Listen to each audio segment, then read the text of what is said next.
Good morning. It is a Tuesday edition of Glenn Clark Radio. I'm Glenn. He's Griffin. Good to be with you. Coming up on the program today, talk some Orioles. Erik Kratz, former MLB catcher, host of Foul Territory. They were talking some Orioles yesterday, chatting about Gunnar Henderson's MVP chances, whether or not Craig Kimbrell can really be the closer. Those are some of the topics that we've obviously been discussing, so I'll get Erik Kratz's thoughts on those. Also this morning, a little football conversation, and also whatever the hell I feel like talking about with Mike Golic Jr., because he's an interesting cat that has a lot to talk about. I saw that he and his father on the GoJo show were talking about Lamar Jackson not being at OTAs last week, a topic that, as you know, I certainly don't care about. You don't care about winning a Super Bowl? Yes, I do care about winning a Super Bowl. Those two things have no relation whatsoever. There is zero correlation between whether somebody is at OTAs and a team's ability to win a Super Bowl. But I'll let Mike Golic Jr. explain that and why it doesn't matter.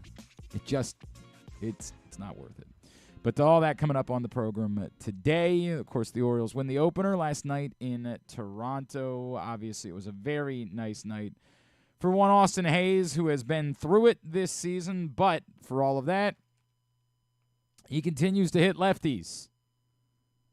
Of a weird... I don't know what to do about Austin Hayes, because I don't want to just say he can only ever be a platoon player moving forward. But go look at the numbers. Go look at those numbers and tell me exactly what Austin Hayes is supposed to be. You hope that like any one particular moment is the moment that can change things and get him going. Last night, maybe that's the night, right? Like maybe that's it. Apparently, Austin Hayes had like owned Kevin Gausman over the years. I saw these numbers floating around last night, and it kind of blew my mind about how Austin Hayes has just dominated Kevin Gausman. And that's clearly the reason why he was in the lineup last night, and it worked out quite nicely. But does it mean that that's the moment where Austin Hayes can become an everyday player again, and you can put him in the lineup again against righties and have faith in him? Or is there something about Kevin Gausman that Austin Hayes just happens to read him? I don't know the answer to that question.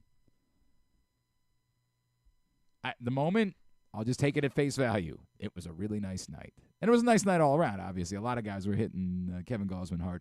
Weirdly, there was a lot of hard-hit balls all over the place last night. Like a lot of really hard-hit balls in that game, some of which, for both teams, some of which just happened to go to gloves.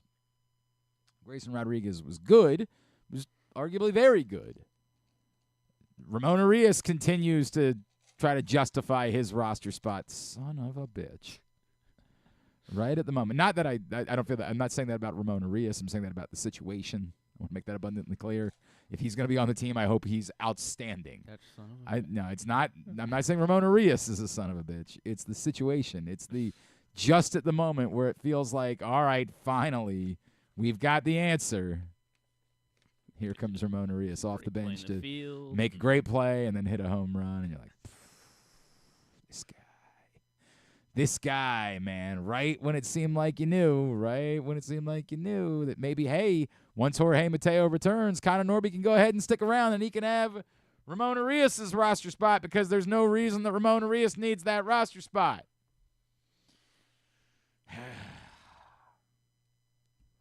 Well, nothing decided, obviously. Nothing whatsoever decided. Just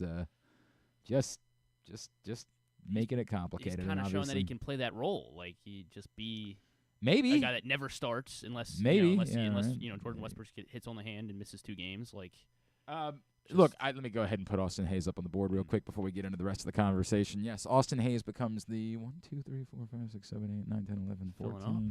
20th different Oriole to make the board this season.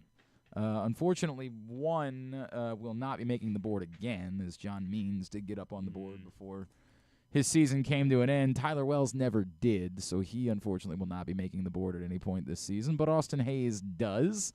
And again, 20th different Oriole through. How many games have they played? What's the 60-something? Well, yes, but that was why I was asking for a correct number, not for you to they've just only guess. played 58. 58 games, 20 different Orioles have now been man of the match, with Austin Hayes joining that group. Now, as far as yesterday was concerned, we knew that Connor Norby was coming up. We knew that Nick Vespi was coming back. I did not know what the rule was. It seemed like it couldn't be that you could use a position player IL stint to put a pitcher on the roster. But as we said, is it possible that if you're making two moves at once, then you can say that apparently the answer is yes. Apparently, if you're making two moves at once, it's okay to use a position player IL stint in order to get a pitcher back on the roster that hasn't been down for 15 days. I don't know that I understand that. I got to be honest with you, that feels cheating. It feels like that shouldn't be the case. If it behooves the Orioles, if it proves to be beneficial for the Orioles, then bully, swell, glad that it did. I don't know. It just feels like the idea of the rule is you're only allowed to bring a guy back if it's kind of an emergency situation where you have to replace someone who got hurt. And with all due respect, Nick Vespi is not replacing Jorge Mateo. Well, who knows? Mateo might pitch. No. Does a lot. Nick Vespi is not replacing Jorge Mateo. So it feels like it's outside the spirit of why the rule was created in order to do that. But if it's the rule, it's the rule. And I'm not chastising the Orioles. I can't imagine they're the first ones to do that either. Yeah, I don't know. I haven't paid attention to that. How would I possibly know that? I'm certainly not chastising the Orioles for making that decision. It feels like it's the thing that we all thought. They were kind of regretting the fact that they did what they did with Thiago Vieira, particularly as Keegan Aiken has struggled. And, boy, it looked like it was going to be a venture last night again. Thankfully, he bounced back nicely after giving up the leadoff double in the ninth inning.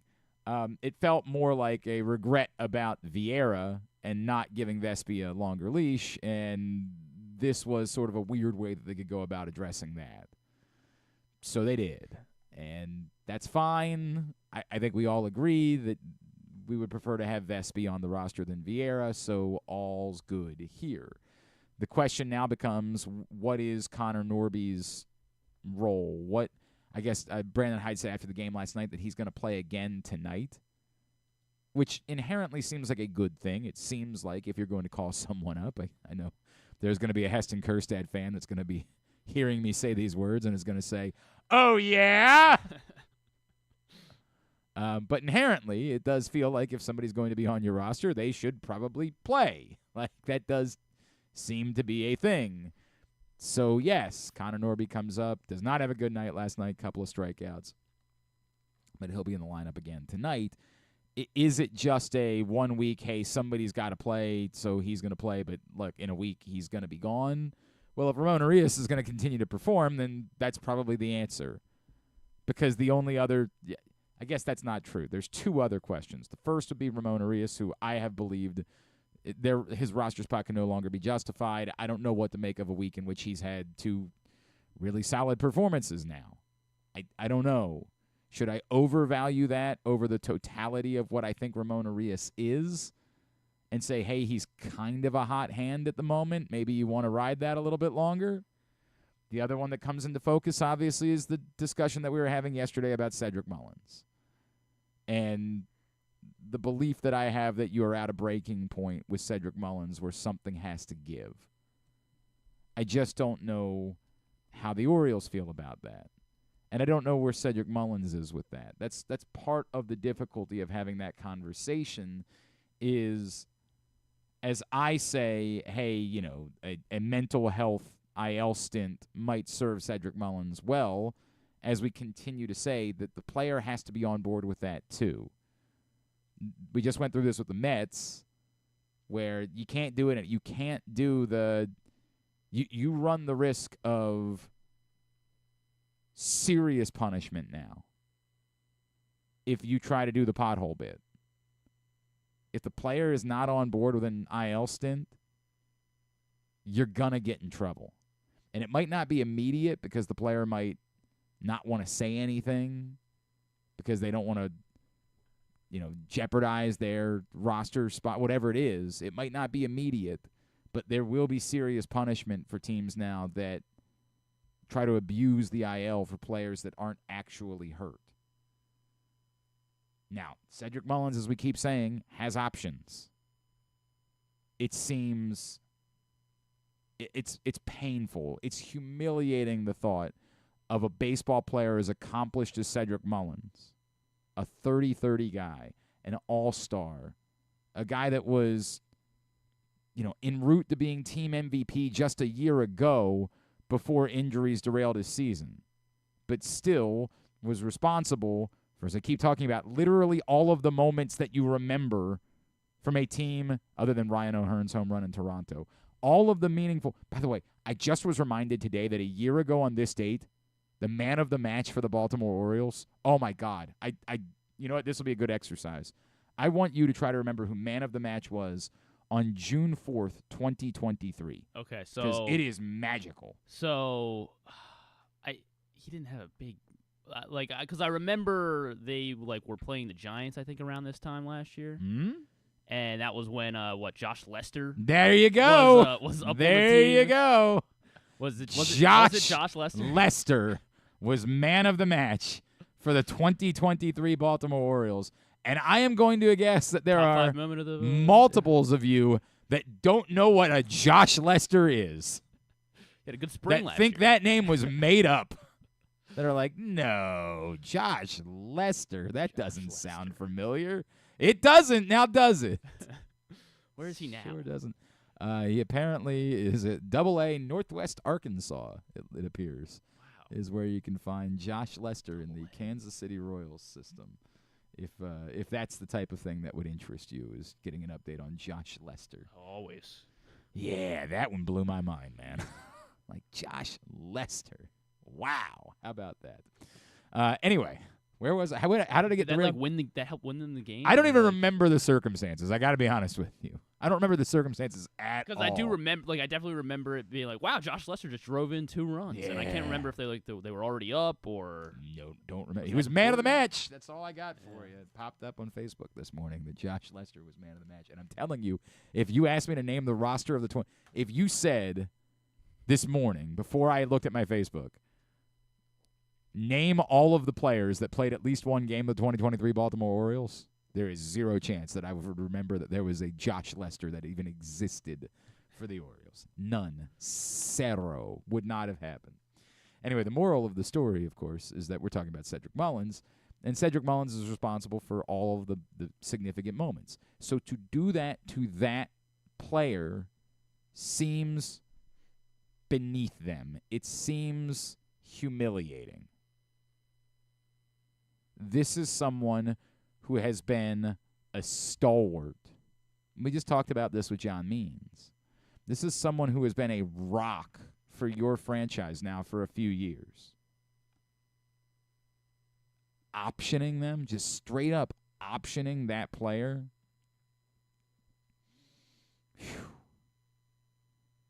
That is, it feels like a bridge you so badly do not want to cross.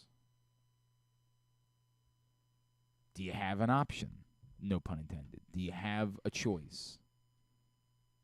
You would like to hope that, because this is where it becomes difficult too. You can't go to Cedric Mullins and say, dude, if you're not willing to do this, we're optioning you. Because then he's going to take that back to the Players Association at some point, and there's going to be an issue there. You can't strong-arm him into it. You can hope that in your suggestion that maybe he needs an IL stint, a mental health IL stint, he's aware of that, and he considers that, but you can't attempt to use it in order to get what you really want. You can't try to, hold him ransom. hey, either you're going to do this or you can't do that because that will not be kosher with the Players Association. The ideal, to me, situation is that Cedric Mullins agrees. Whatever's going on. And I don't even know if there is anything going on. It might very well be that if you pulled Cedric Mullins aside and said, hey, man, what's going on? What's up? He said, dude, I don't know. I'm fine. Like, everything is fine. But we all saw the same body language on Sunday.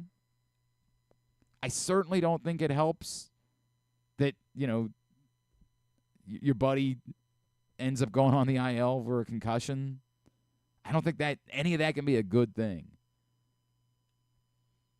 So you're hoping, maybe the Orioles aren't. Maybe the Orioles genuinely believe that Cedric Mullins is still very helpful to them. And I don't know. It seems impossible at this point. But for me, if I were the Orioles, I'd be hoping that I could simply broach the subject and say, Sid, what would you think about taking a couple of weeks off? Just getting away, going down to Florida, maybe, some R&R, whatever it is. Because this is, and I don't know what this is the other difficult part about it, is that I don't know what MLB has to say about this. I don't know if, they could it would seem, if there isn't the option for someone to have a mental health IL stint, it would seem like that's a problem. I'm guessing they have a different list for that, something along those lines, and that's the case. I should have, man. They have the bereavement list or something. Yeah, I would like to hope. And maybe it's maybe this isn't. They're just not going to worry about dealing with this until Jorge Mateo gets back, because right now they can use Mullins. Maybe they're going to tell him you're not going to be in the starting lineup, but listen, we do need we need a pinch runner. Like when we need a pinch runner in the 8th or 9th inning, Cedric Mullins right now is the top speed guy. You can just put him straight up. It's the same list. It's just on the injury list for right. mental health. That's been addressed apparently a couple times. Jorge Lopez, in fact, dealt with this a year ago. And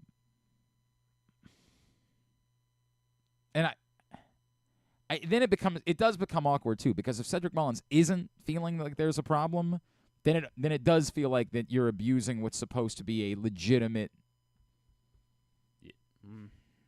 health-related thing. Like, someone's not just supposed to go on the IL for struggling. It's supposed to be, again, that body language on Sunday would say to me, you do acknowledge it might not be a clinical mental health problem, but that there is some sort of mental health issue. Dude, we all go through it. I've not maybe talked about it as much as some other people have, but yeah, I'm on the list too. For me, it started with grief. And grief turns into depression really quickly. We all go through it. Every single one of us. Whether there's an obvious reason. For me, I can sort of detail where my mental health issues have come from. But everyone goes through it. You are in the exclusive company of everyone. So the question for me is I want to get this back to Connor Norby. The question for me is, at the end of these 7 days for Jorge Mateo, is this just, hey, you got a week to be at the bigs, kid, hope you enjoyed it, but you're back? Or is there a thought to do something more dramatic? Because it's not surprising to me that they didn't do anything more dramatic yesterday. I always lean towards you're going to do the most simple thing. And again, the other argument is they probably, if Jorge Mateo hadn't been whacked in the head on Sunday, they probably never would have called Connor Norby up. But I always assume it's the easiest, it's the most simplistic, until you see that it's something more significant or something more dramatic than that. When this ends,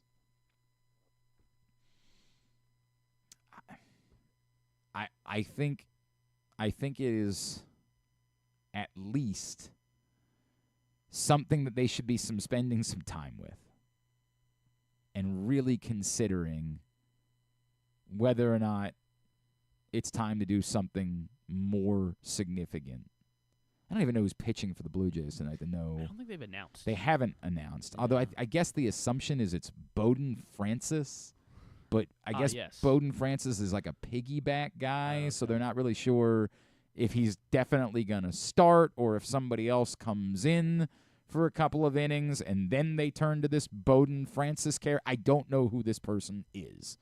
Bowden Francis, that was who was listed on Roster Resource, and then I dove in on Twitter a little bit, and I guess that there is this thought that this is going to be the guy. I'm not going to pretend like I know anything about Bowden Francis. I don't. I have no idea what a Bowden Francis is and how dangerous it might be. I don't know what hand it throws with.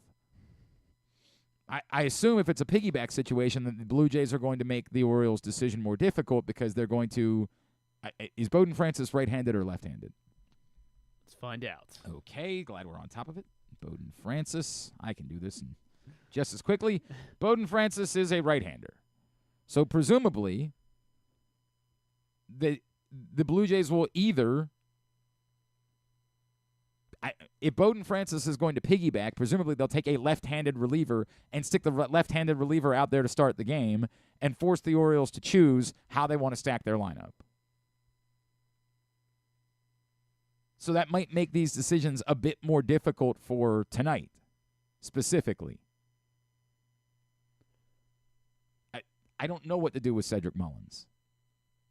The Orioles, of course, if you're on the roster, you're going to play. That's the Brandon Hyde thing. It's not even the Brandon Hyde thing. That's the Orioles thing. So I know they gave Craig Kimbrell the better part of a week off, although they did get him warmed up at one point during that week. Like it wasn't just a true, hey, come hell or high water, you're not pitching this week. I don't know if the Orioles would try to do the same thing for Cedric Mullins and say, hey, before we go to the next step, the next step is mental health IL stint or option. The first step would be we do everything in our power to sit you for a week or 5 days or whatever it is. We do everything in our power to not have you play for 4 to 5 games. Give you that type of reset. It's not a true reset because, again, given the circumstances, he might be needed, whether that's because somebody gets hurt, whether that's because you just get to a matchup spot where, you just look at it and you say dramatically, like, well, we need someone that can come up and hit a righty, and Austin Hayes is hitting 060 against righties, and we got to the point on the bench where we've got Cedric Mullins and nobody else.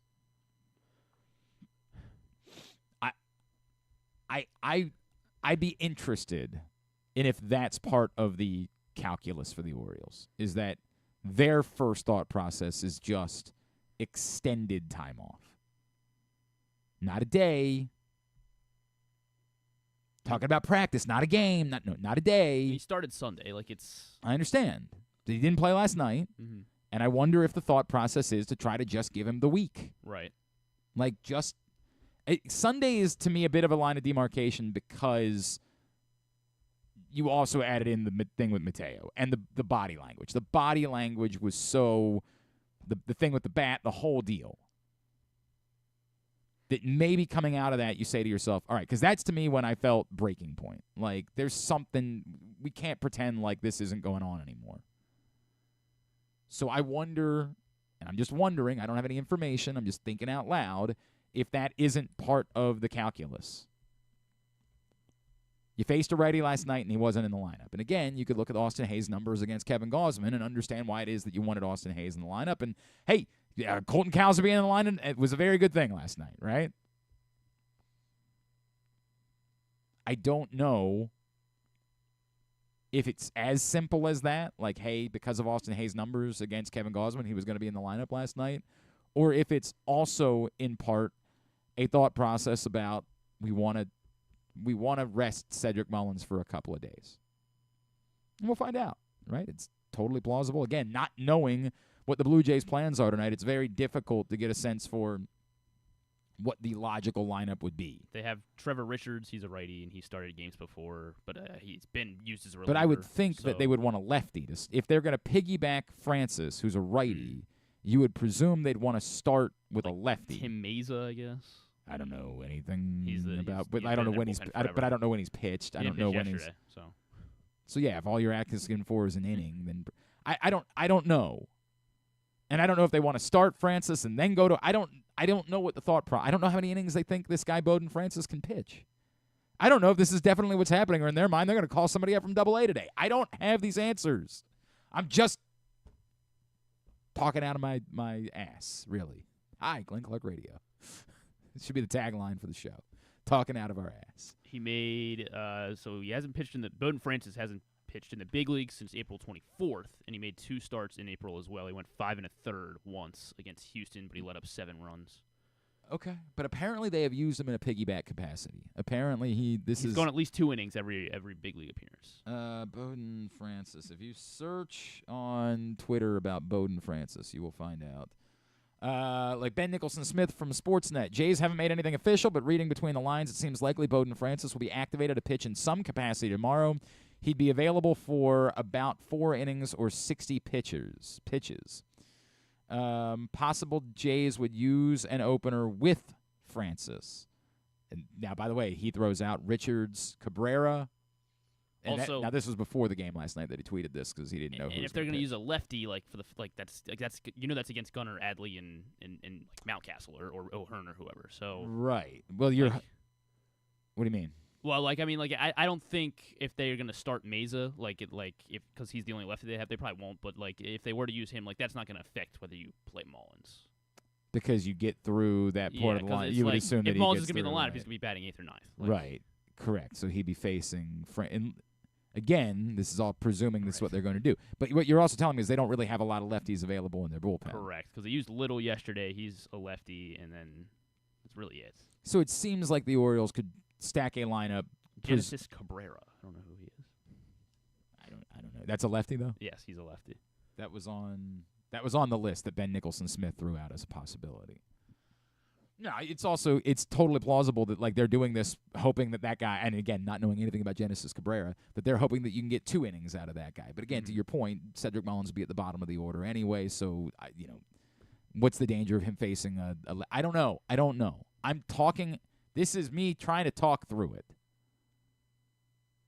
I think you got to do something with Mullins. I think one option right now is to do the sort of reset thing that they did with Craig Kimbrell a couple of weeks ago. Now, it's easier to do that with a bullpen guy than it is to do it with – you only have 4 guys available to you off the bench. It ain't easy to give someone truly 4 to 5 days off. Especially when you're in a stretch of, 29 games in 30 days. It's very difficult to do that. But if you're hoping to fire that bullet before you fire the next more significant bullet, I'm listening to that. I will listen to, hey, we've got an emergency plan when it comes to these types of situations. Step 1 is sit down for a few days. Step 2 is now we'll talk about, mental health IL stint. Step 3 is, using an option. And before we get to any of the other ones, we want to go through the process, and this is step 1. I'm all for it. If the answer is just Cedric Mullins is back in the lineup tonight, it's where I'm going to get to the point. Of course, ironically, that'll, of course, be where Cedric Mullins has a huge night, and I'll be like, okay, sure. But I'm going to get to the point where I'm going to say this isn't – to just pretend like this isn't happening, it becomes – theater of the absurd at some point. And I have been very defensive of Cedric Mullins this season, and I have fallen back on, the defense. But we're past that. It's broken. And that doesn't mean that it can't be fixed, and it doesn't mean that Cedric Mullins can't still be a significant contributor for this team this season. But we are veering into a territory where to pretend like it's not going on is harmful. And I think Cedric Mullins is so well respected that there's not going to be another player on this team that's going to be bothered by the idea of Cedric Mullins continuously being in the lineup because they know what he's capable of being. They know who he is as a baseball player. But at some point, it's hard. All of the feelings that you have, it's impossible for some of those feelings to not creep up for some of these other guys too. So we'll see. I would be in favor of it being the week that you're giving off to Cedric Mullins and then deal with it after that. All that being said. And is it like how hard of a week? Like is it when we're in the ninth inning, it's a tie game, and yeah, I mean that's Ryan what O'Hearn gets on base. That's what I'm saying. Like it's a difficult. You're right. Then you'd say, hey, using him as a pinch runner is a little bit different. Ryan O'Hearn can steal bases, so yeah, that's true. He can't steal bases. I would think that using him as a pinch runner would be a little bit different. Mm-hmm. Like I don't think I would be. Although again, like now imagine using him as a pinch runner and you don't go ahead and the game's still tied and now he's got to go in and he's got to take an at bat in the 11th, whatever it is. I get that can get complicated. Yeah, that's where he thrives. That's why it was the Seattle game. That's true. That is a very good point where he made the catch and then hit the home run. I hate talking. I really do hate talking about this. I hate it. I do too. I love Cedric Mullins. I would tell you that Cedric Mullins, this happens to me all the time with my two sons. I have a 9-year-old and a 6-year-old, and they're so invested. I made baseball cards for them because of their first season playing baseball that we gave to some folks. And on the back of the card, I was just putting different things like bats right, throws right, first year playing baseball, like the whole thing. And one of them was favorite player. And I, of course, remembered that my older son's favorite player is Gunnar, my younger son's favorite player is Adley. But then when they got the cards, my younger son was like, my favorite player isn't Adley anymore. And I was like, well, who is it? He's like, it's Gunnar. No, wait, it's Colton. No, wait, and it's just, that's where they are. It's constant. So they'll always say to me, hey, who's your favorite Oriole?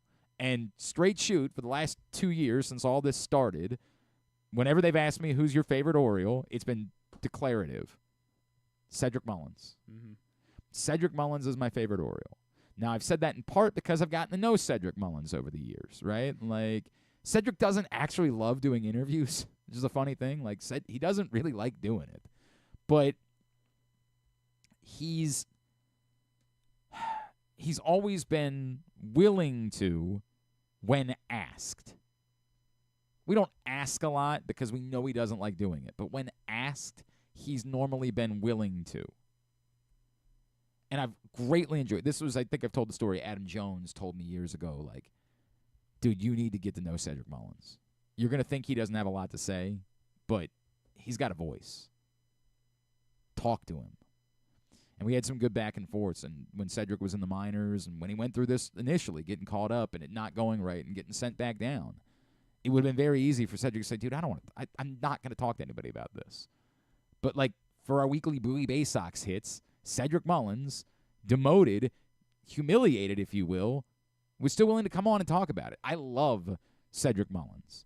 And I've got a thing for it. I think if everybody's ever listened to me, like I've said, Kenny Lofton's my all-time favorite baseball player. There's something about the entertainment factor of a speedster, a center fielder, someone who covers that ground and makes those type of plays. Jim Edmonds was the type of guy that would do that. It's easy for that to become your favorite player. I'm not a kid, so it's not quite the same way. It's not like I'm going to have a Cedric Mullins poster on my wall or anything like that. Should. But when my kids have asked me, hey, who's your favorite Oriole? I think last year for a moment it got complicated and I was feeling something towards Felix Bautista. Like maybe the answer is Bautista just because Jesus Christ. But like Cedric Mullins has been my answer.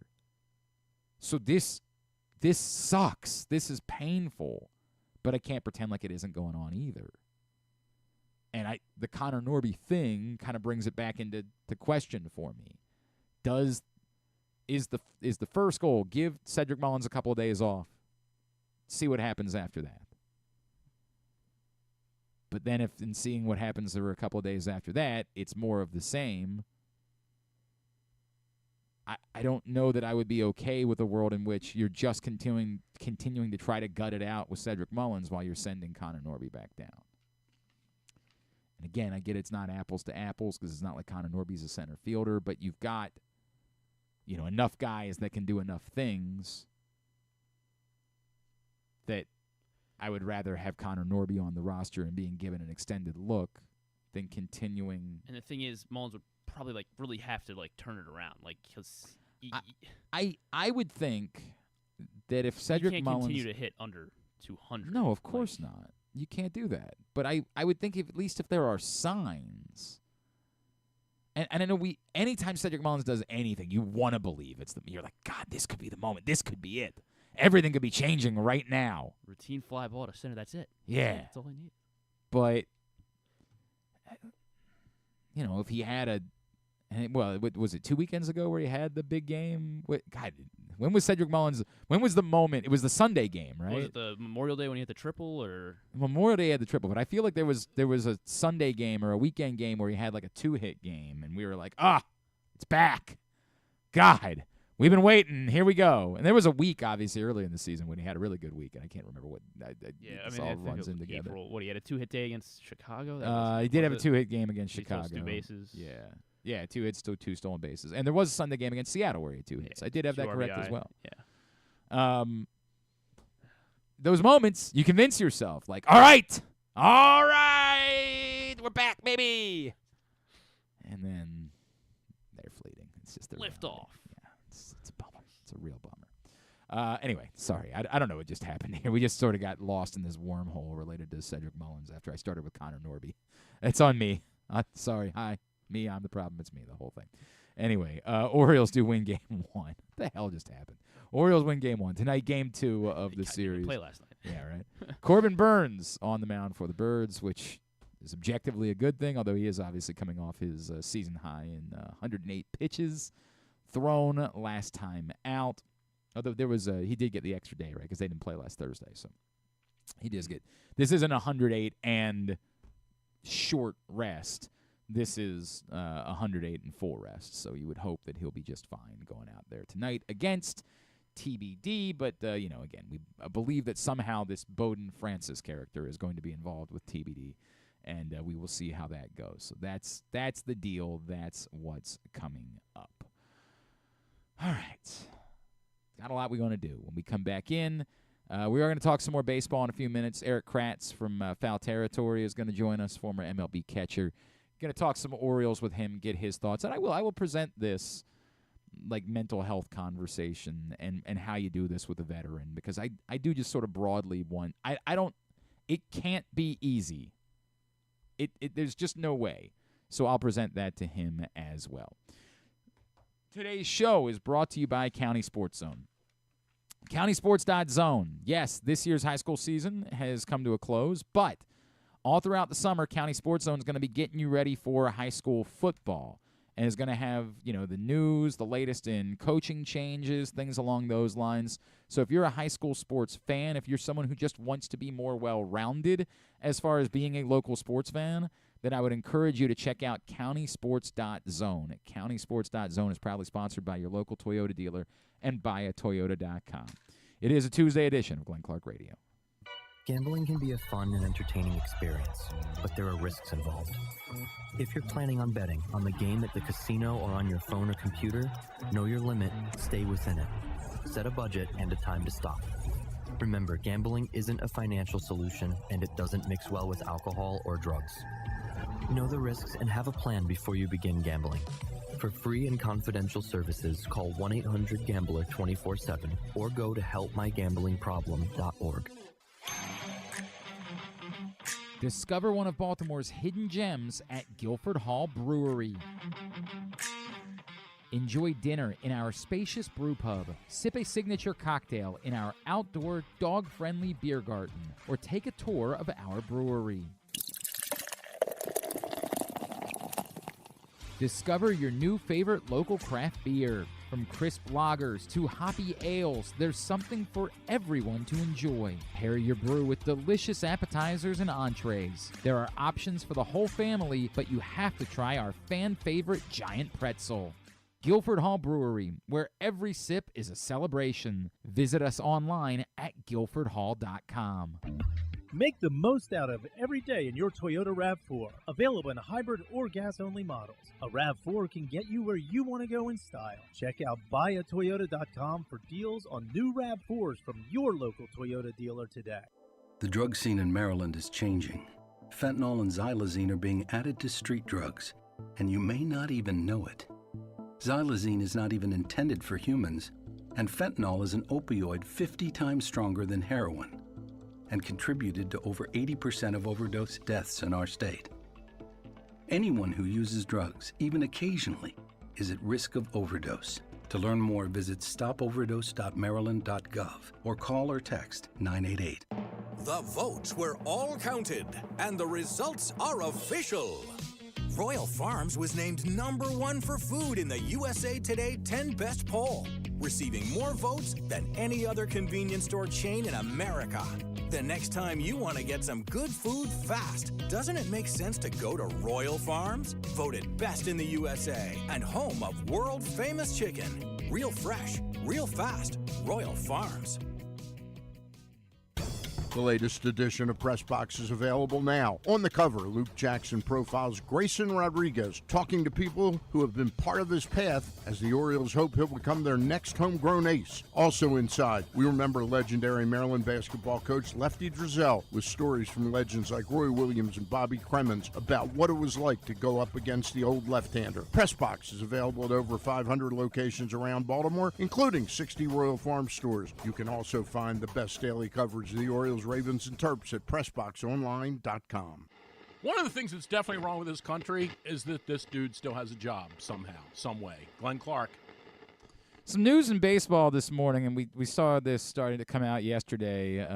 Tuca Pita Marcano of the San Diego Padres has been banned, like the lifetime ban, the thing that Jonte Porter got from the NBA. Like he gone for betting on baseball. The part that's getting dunked on, obviously, on the internet today, he gambled more than $150,000 on baseball and won just 4.3% of his MLB bets. Oh, my goodness. This is a Missy Elliott situation. Is it worth it? Let me work it. This came up when Porter got his ban. I thought it was interesting. Charles Barkley had a take then, ironically. Of course, somebody talking about betting on sports, that it would be Charles Barkley that would have a take. That he said he understood, but that he wished that they, instead of calling it a lifetime ban, it would be something like a 5-year ban. To like say, hey, there is a path back. If in 5 years you can prove that you understand the gravity of what you did, that you understand why it's unacceptable, why you can't hide behind the nonsense that some people like to throw out there, like, well, it's sponsored by FanDuel. This is the dumbest shtick ever. It's so low rent. Immediately, and I haven't bothered to look, but I'm going to guess that all of the quote tweets today are going to be, this news presented by Bet Rivers. Like, it's so, as if because Major League Baseball has a partnership with betting companies, that means that the players should be able to bet on the games. We are so lost in our understanding of why we need to know. The debate comes up with like leaders in our country and whether or not they should be allowed to own stocks and sell and trade stocks. And I will tell you, I'm opposed to that. The idea being that we need to know that what's happening is completely on the up and up and legitimate. And if you're betting on baseball, there's a million things you can bet on. I do not feel bad for you. There are things that I'm not allowed to do because of my career. I've said before, I can't come on today if I'll give you an example. If you said, Glenn, I'm not going to be able to use my Orioles tickets on Tuesday night. Do you want to give them away on your radio show? You know what I would have to say? Nope. Sorry. And you would say, that doesn't make any sense. You could go on Twitter and give them away. I could. But the rules are I can't give away Orioles tickets on the show. That's just the rule, and I have to live with that. That's okay. There's lots of other things I can do. Tomorrow we'll give away a gift card to Glory Days Grill. In the same way, baseball players can't bet on baseball because we need to know that the outcome is on the up and up. and that no one is doing anything that might be related to how they're betting. Which, again, given his bet history, I'm going to guess that wasn't an issue for Tucupita Mercano. Still, the rules have to be the rules. It's as simple as that. And you can bet on golf. You can bet on, billiards. You can bet on Ukrainian ping pong. Bet on whatever the F you want to bet on. Just not baseball. Joining us now here on GCR. I'm a fan of this guy. I've talked about it before. I read the Tao, the backup catcher, and I enjoy Foul Territory. It's always a pleasure to welcome back into the program one of the hosts of Foul Territory, former MLB catcher, and a man that I still don't understand how he never had a stint in Baltimore. He's Erik Kratz, and he's back with us here on GCR. Erik, it's Glenn in Baltimore. It's always good to catch up, man. Thank you for taking the time for us. Yeah, no doubt. I always wanted to play for Baltimore too, but they never called. Unbelievable. It'll never make a lick of sense to me. Like the number Taylor Teagarden got a minute here. Nick Hundley got it. How did it never happen that Erik Kratz didn't have a minute here? Hey, Erik, a couple things I want to run by you because a couple things that you guys were talking about on the show yesterday I want to get to. But before I get to that, I just wonder if I could present this to you because we were talking about it at the start of the show. It has been a brutally difficult season for Cedric Mullins, who I would tell you is arguably my favorite baseball player. He's such an entertainer. The way that he plays the game, I love Cedric Mullins. But it has been an awful start. And then it was compounded on Sunday by this moment where completely unintentionally he ends up concussing his teammate with a swing as he's warming up and he's on deck, and it's just awful. And then you could see in the body language the frustration is starting to set in. What do you do? How can a team handle this? Because you don't want to embarrass a guy. You don't want to option him and send him back down this deep into his career, this accomplished as a baseball player. I don't know what to do about talking about a mental health IL stint. Like, how do you handle when we're now – it's not a small sample size anymore. We are over 2 months into the season, and it is – there's just a serious problem with what's a really good baseball player. It is, and to say there's one answer, there's not. But I would say, for the sake of time, I would say the answer is you talk to him about it. Yeah. Because as a player who went through a lot of struggles, you can see that by my baseball reference page, you feel like you're on your own island. And I think Hyde has a great pulse of that clubhouse. It's easy for him to make a lineup because guys have stayed healthy. Guys have been successful because they're all essentially 18 years old. Like, they have young bodies, and you have a veteran who means more than his stat line. But if you want to win the World Series, like I think this team is capable of winning the World Series, then you have to have hard conversations. You send Jackson Holliday down when he does poorly. You send Connor Norby down when Mateo gets healthy. Those conversations have to be had with young guys when things don't go the way they want them to. It doesn't make them not a big leaguer. It just means that you're communicating with them and you're setting a precedent for your entire team that you want to win. So how do you handle if I'm Brandon Hyde, how do I handle Cedric Mullins? I talk to him. Yeah. I say, look, we know you're not doing well. It's not like Cedric Mullins is going to come to me and go, "You serious, bro?" Right. Oh my gosh, seriously, I'm not doing good? Right. Like, no, like, he knows. But it's so much better when the elephant in the room is discussed and not like, I just thought nobody would notice. I thought nobody would notice that I'm hitting, below a 600 OPS. Right. It's something that you have to acknowledge it. And a veteran, he wants the team to win. He was here when the Orioles sucked. He wants to be here or help when they're doing well. So whatever it is, discussion with him will get him out of this slump because he is a good player. There's nothing that's declined. His bat speed hasn't declined. He's not running slower, and that's why he's hitting what he's hitting. Like, just talk about it with them. That's it. And I don't. That's such a cop-out answer, No, but that's the answer I understand. I got. And boy, I hate to follow up. Like, I just wonder, Eric, what do you make of the idea of more players considering the idea of like a mental health IL stint? I feel like there's still like a stigma related to the topic. Well, unless I've been, clinically, I'm dealing with something like that. Like, I feel like that option is something that could be so much more beneficial to baseball. Baseball is really difficult. I just feel like that is got to be something that you got to be more open to the idea of taking a pause to reflect on your mental health and getting back into a good space. It is, and I hate to, I know people that have dealt with mental health, and I hate to equivalate like baseball as mental health, and because you're going through it. When you're doing well, when you're hitting 300, you're mentally in a space where you're like, am I going to get a contract? This is, is this enough to get the money that I want? So it's all relative.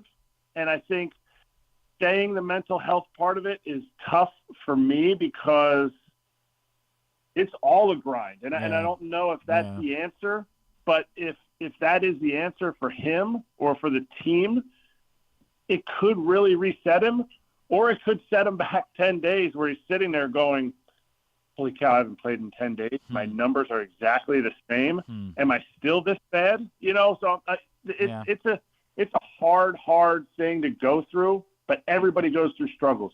I saw Cedric Mullins when he struggled, and it's tough. It's tough to see people struggle. And you can't fix it in one way, but you also can't ignore it because this team has aspirations, and his left fielder, Austin Hayes, is slowly losing his job, and he was an all-star last year. Yep. So how do you deal with both of those guys? In my opinion, because of how good this team is, you keep throwing them out there. You tell them you have 2 weeks to turn this thing around. You can't do it in 2 weeks. We have 7 dudes in Norfolk that are absolutely raking.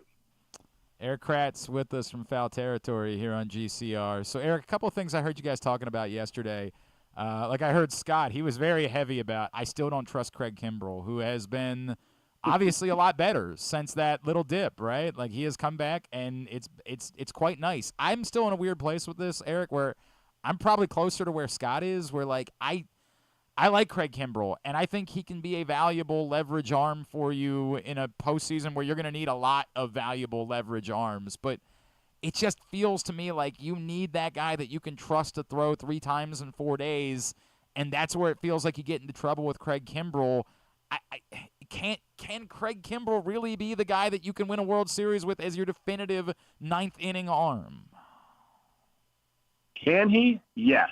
Go back to the Braves. Go back to the Braves in 2021 when they won the World Series.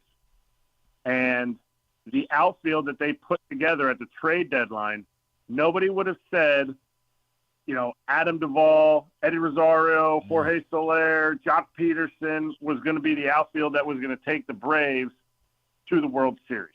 And the reason I say you can't win with Craig Kimbrell in the World Series is you have to be able to evaluate it game in and game out. Because he is not the definitive, closer that he is, Hall of Fame closer that I think he is in the regular season, which every season, you've seen it already, he has little blips. He's not the only one that has blips. He is going to constantly have blips during the year. How do you evaluate that in the sense of seeing it in Game 6 of the World Series, saying he led us this whole way because he's been hot the whole time? How do you let him continue to stay out there in Game 6 when it doesn't look like he has it? Mm-hmm. And to me, that's on the staff. You have to have Craig Kimbrell in your bullpen because there's not many other options out there. I think the Diamondbacks could sell Paul Sewald. I love him as an option. He helped carry the Diamondbacks last year in the playoffs. If the Diamondbacks don't climb back in it, I think he's an option. I think Helsley's an option. Yep. But of those 2 guys, they're probably the 2 best available. If the Astros stay out of it, you could see an Alex Presley available. But only 2 of those 3 guys have ever pitched in big games in the playoffs, and Paul Sewald didn't do very well. So unless Alex Presley's out there, you're really questioning who you got for that ninth inning. And I don't think Yennier Cano is that guy because he doesn't give you enough strikeouts. And I think you've seen that as an Orioles fan. Yeah, that's been frustrating because I was really thinking that was the bullet that they needed to fire in the gun. But yes, you're 100% right. That is not the answer internally. And I think a lot of us believe that Tyler Wells was a guy that maybe could have the temperament and the stuff to be a back end, but that's off the table as well. I'll bring up to you just to stay on the pitching topic. They lose Means, who that sucks so much because everything that guy's been through, and he's just been such a stalwart and a good guy. They lose Wells. If you asked me this a week ago, I would have said that I was not concerned at all about the idea of adding a starting pitcher before the deadline. But all of a sudden, you have a lot of faith in Corbin Burnes and Kyle Bradish and Grayson Rodriguez and, incredibly Cole Irvin. You suddenly have a ton of faith in because he's been great this season. But it does dip a little bit after that with Dean Kramer and Albert Suarez. I wonder if knowing, hey, guys get injured after July 30th too, and you don't have any recourse at that point, if maybe they have to go back to considering the possibility of adding a starter as well, maybe uniquely someone that has more than this year on their contract so that if you lose Burnes and Means a year from now, they could also be beneficial next season. I love it. I don't see unless your new favorite buddy, old Rubenstein, is not willing looking to spend some money. You're not going to get Corbin Burnes. Yep. And I don't disagree with that. I think they should re-sign, their Gunnar Hendersons, their Adley Rutschmans, and go from there. But to me, if you can add a guy that slots in the ilk of, a number 4 who could be your third starter, then yes, you add that starter. What would you think about Eric Fetty? Okay. Is he starting game 3 for you in the playoffs if one of Bradish, Grayson, or Corbin go down? I think certainly the way he's pitched this season, you'd feel pretty comfortable with that, right? Yeah, well, now all of a sudden you look at the profile of what type of pitcher that's he fair. is. That's fair. He's not, and I'm not saying profile of his career. I'm saying profile of how he throws. It's like saying Yennier Cano should just step in as a closer. Yeah. He is a really good pitcher. He's not a closer, and that's okay. That is okay. You're looking for different things from your third starter in the playoffs. And to me, if you're hedging your bet, if you can't get a Dylan Cease type of pickup for your rotation, to me, you roll with your 5 guys and you go all in with picking up Helsley and Kopech for your bullpen. And now I absolutely love if somebody goes down, your bullpen is deeper in the sense that you have 2 guys that push everybody back. Now, all of a sudden, in a playoff game, let's say game 3, if you pick up Kopech and Helsley, now, and it'll cost you some prospect capital, but it'll be 2 guys that you have for longer than just a month. You'll sit there and you'll go, okay, I can throw Yennier Cano the second time through against the meat of the order, get some ground balls in the 6th inning. And now all of a sudden you're just pushing that whole game much, much shorter. And you might get 4 innings out of Cole Irvin. You might get Dean Kramer for 4 innings in a start, 5 innings in a start. And so I think that's the route you go, unless you can get somebody that is slotting in that top 3. To me, you don't go and get a starter. Is Garrett Crochet that type of guy? No, he won't be around by the end of the season, and not because of injury, just because he won't. You can't pick up a guy who hasn't started. Yeah, it's fair. You're not going to get the innings out of him, right? Yeah. So no, that's. Is he that guy for the future? Yeah. Yeah, I mean he's proven it as a starter, but for this year, and that's how you have to approach the trade deadline this year, is to win this year. I get that. All right, before I let you go, is there danger, Eric, that like the Orioles can be really good this year, but the Yankees, it's just a juggernaut? And I guess I ask it twofold. does it matter? Like, does it matter if the Orioles win? I think there's a lot of people in town that look at what happened a year ago and said, maybe you don't even want to win the division. Like, maybe baseball, it's not a benefit to you to win the division anymore. Like, is it a possibility that the Yankees are just such an insane juggernaut that that's not in play, and is it the end of the world if that's the case? No, it's not the end of the world. But also, there's a lot of – I didn't check the standings today. Aren't they 3 games back? It's like 2, right? Yes, correct. Like, when you look at the loss column, like it's 2 games. It's essentially 2 games back that they're back. Yeah. And I sit here and I go, if you say it's not worth it, then you're as a Orioles fan dipping into what the old ownership used to tell you. I understand. Dude, it's just looking at that combination of the Yankees struggle a little bit because Aaron Judge got off to a slow start. Like, the idea of Aaron Judge and Juan Soto like this all season long, I'm like, I don't know what you do about that, man. I just don't know. I'll tell you what you do. You get a 3-game series back in Baltimore again, and the place will be rocking. Oh. And as fans of Orioles, that is when you prove, are you a World Series team or are you a playoff team? And I thought they showed out really, really well in that Yankees series when the Yankees came into town last time. And I'm so excited to watch it when it happens again. It's going to be electric. There's no question about that. Erik Kratz 31 on Twitter is how you follow him. Of course, Foul Territory every day on YouTube. Erik, is there anything else I can plug for you, man? No, I appreciate you having me on. Dude, I always enjoy conversations with you. Seriously, I'm an Erik Kratz fan. I love the show, love everything you do. Appreciate you taking the time for us as always, man. Let's do it again soon, all right? Absolutely. Reach out. That's Erik Kratz with us here on GCR. And by the way, the point about crochet is really well taken, which is that is the wrong answer. And to the point, like, that might be the answer in the offseason to try to address, if you lose Corbin Burns' shot, like, how do you replace moving forward? But Garrett Crochet's in his first season as a starter. You're not getting that number of innings out of him. It's just not happening. So he's right. That's the wrong guy to acquire. I understand his point about Fetty, and I get it. I guess I would say,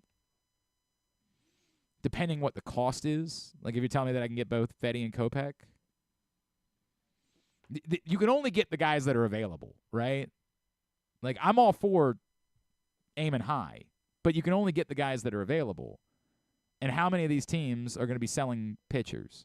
I don't know. He brought up, the idea of the Diamondbacks selling Paul Sewald. I got to look in deeper into, like, what the Diamondbacks – is this just, hey, we got to course correct. We think it was a weird year, but we still have enough pieces that we don't think that we need to sell. We just need to sell the pieces that we have to sell. So I don't know what, like Eduardo Rodriguez's situation would be.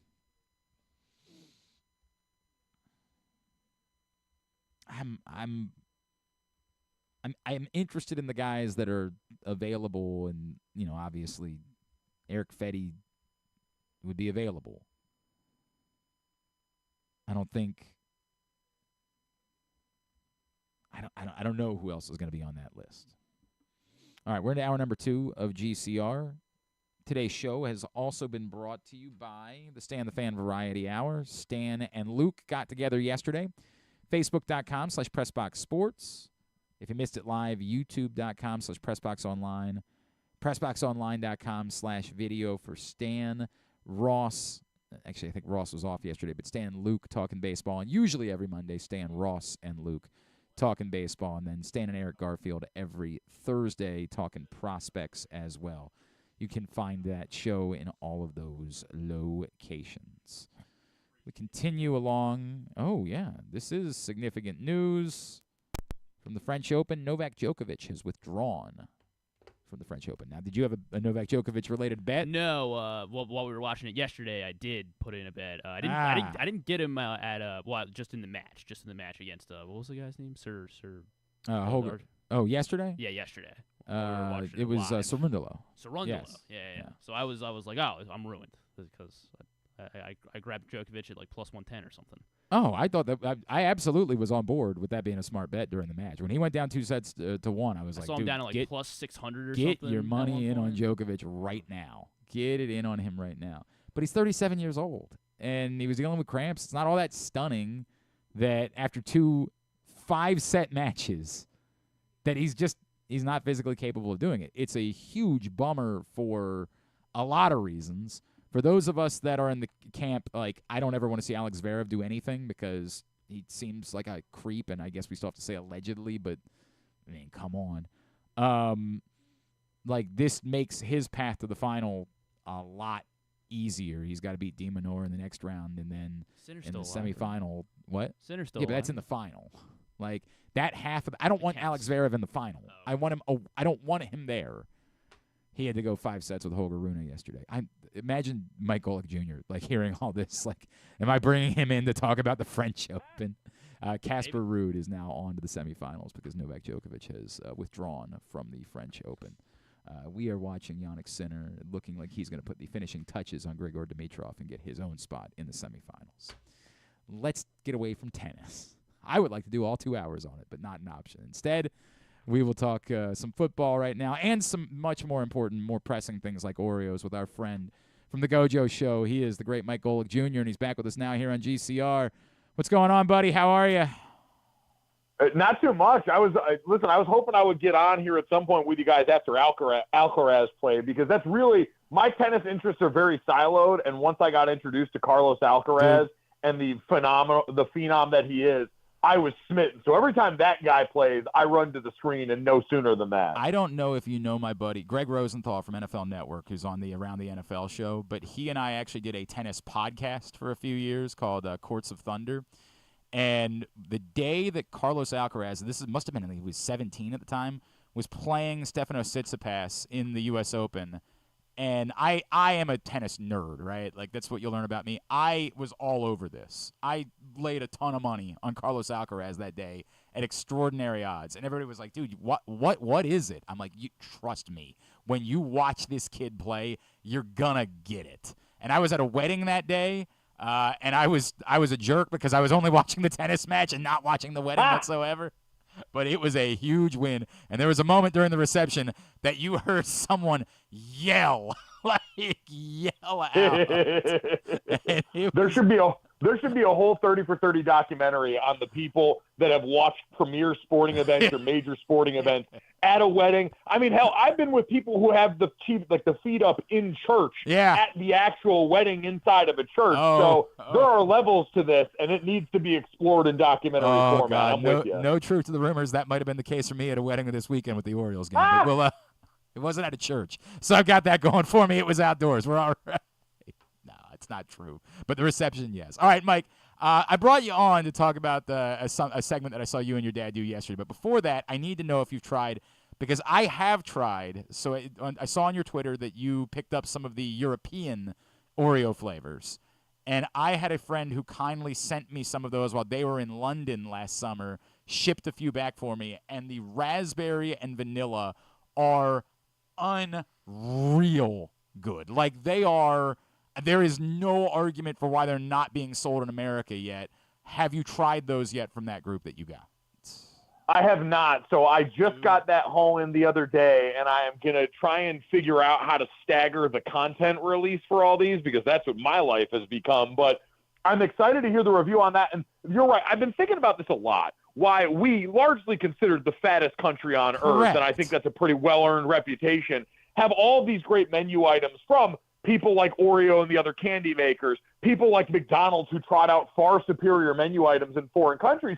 And I'm wondering now if they're saving us from ourselves, because they know that people like me lack the self-control, would literally eat myself to death off the product if they actually stole it stateside. Okay, that's about all I can come up with. But it's very hit and miss, right? Because like this buddy that sent me all this stuff from London, they also have like prawn cocktail potato chips in Europe, and you're like, yeah, those can stay. Like, we're not missing anything there. Like, we don't need those here. But some of them, it's like, I swear to God, the churro Oreos were a 10 this year, but the blueberry pie Oreos, I have such a strong opinion about them. I think they should stop selling regular Oreos and just make the blueberry pie Oreos the default flavor because they're that good. Some of these are such no-brainers, and the moment you take a bite of the raspberry ones, you're going to say, what is going on?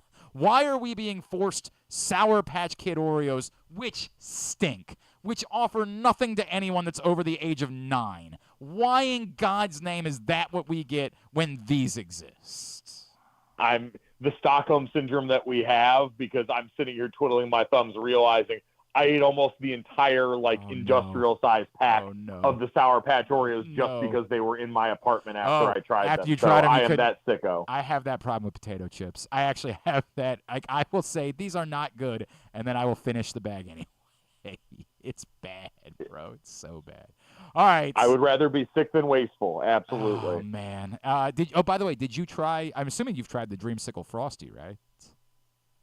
I have not actually, Dude. no. So I have that one. I did the pumpkin spice frosty this past fall when that was debuted, but haven't gone the creamsicle route yet. Dude, get on that. Like, Frosties don't do anything for me. I am telling you, this is unreal. Like, it's a 10.5. It's unbelievable. Do that. I didn't care for I think you enjoyed the Grandma McFlurry, and that one didn't do a lot for me either. I just didn't think it had enough. I'm an old man now. I like butterscotch candies a lot, so this is right but up my alley. But I wanted more of it. I wanted more of the flavor was the problem. Like, I thought it was too faint. This is always my – if you're going to make something – all right, I know that – I apologize that this is what I'm doing with you. I am a pickle aficionado. Like, give me dill-flavored anything. It always works. But the problem is everybody always thinks that I want, like, a faint dill. Like, I'm purchasing these chips. I don't want them because they sort of kind of taste like dill. If I wanted something that barely had any flavor, I could just buy normal chips. If I'm going to buy the dill-flavored chips, it's because I want them to taste like dill. How is this hard for these companies to figure out? Listen, I agree. If you're going to do something, as Ron Swanson once famously said, you don't half-ass a couple of things. You whole-ass one thing. Thank you. And I need you to go whole in on that one flavor and punch me with the face in it. No doubt about it. Thank you. All right, now to the point. It's Mike Golic Jr. He's with us here on GCR. I appreciated the way that you guys explained this. I like it. It's mind-numbing for me whenever we try to make so-and-so isn't at OTAs a topic. No one has ever presented to me a correlation between the players that attended OTAs the previous year and the team that won the Super Bowl. I cannot fathom why it is that we continue to try to make this a thing. No, I just think we're kind of bored, to be honest. Yeah. Like, so much of the sports media conversation this week is boiled down to boredom and us needing to sink our teeth into something to feed the 24-hour news cycle beast. But I think in general, too, with OTAs, like I always try and explain to people as someone that was a veteran of OTAs. I didn't make it to the active roster during the season to give you that other stuff, but I went through OTAs a bunch of times and can tell you that's the easy stuff, especially for veteran players. And if you're a player with any amount of aptitude, you're going through and in rookie camp, minicamp weekend, you're installing the base offense, going through a few things, getting to some of the third down stuff there. You get to the rest of OTAs and you start to go through things like the 2-minute drill, some of the cadence and organization that comes along with that, and installing even more of the offense. And it's the same stuff that you're going to install again when you get to training camp. And while it's good for team bonding, it's good for quarterback and receivers at times to get some of the timing down with the post-practice rep, those are all things you can supplement. Those are all things that Lamar Jackson, as a veteran player who knows well the core group of these offensive skill players now,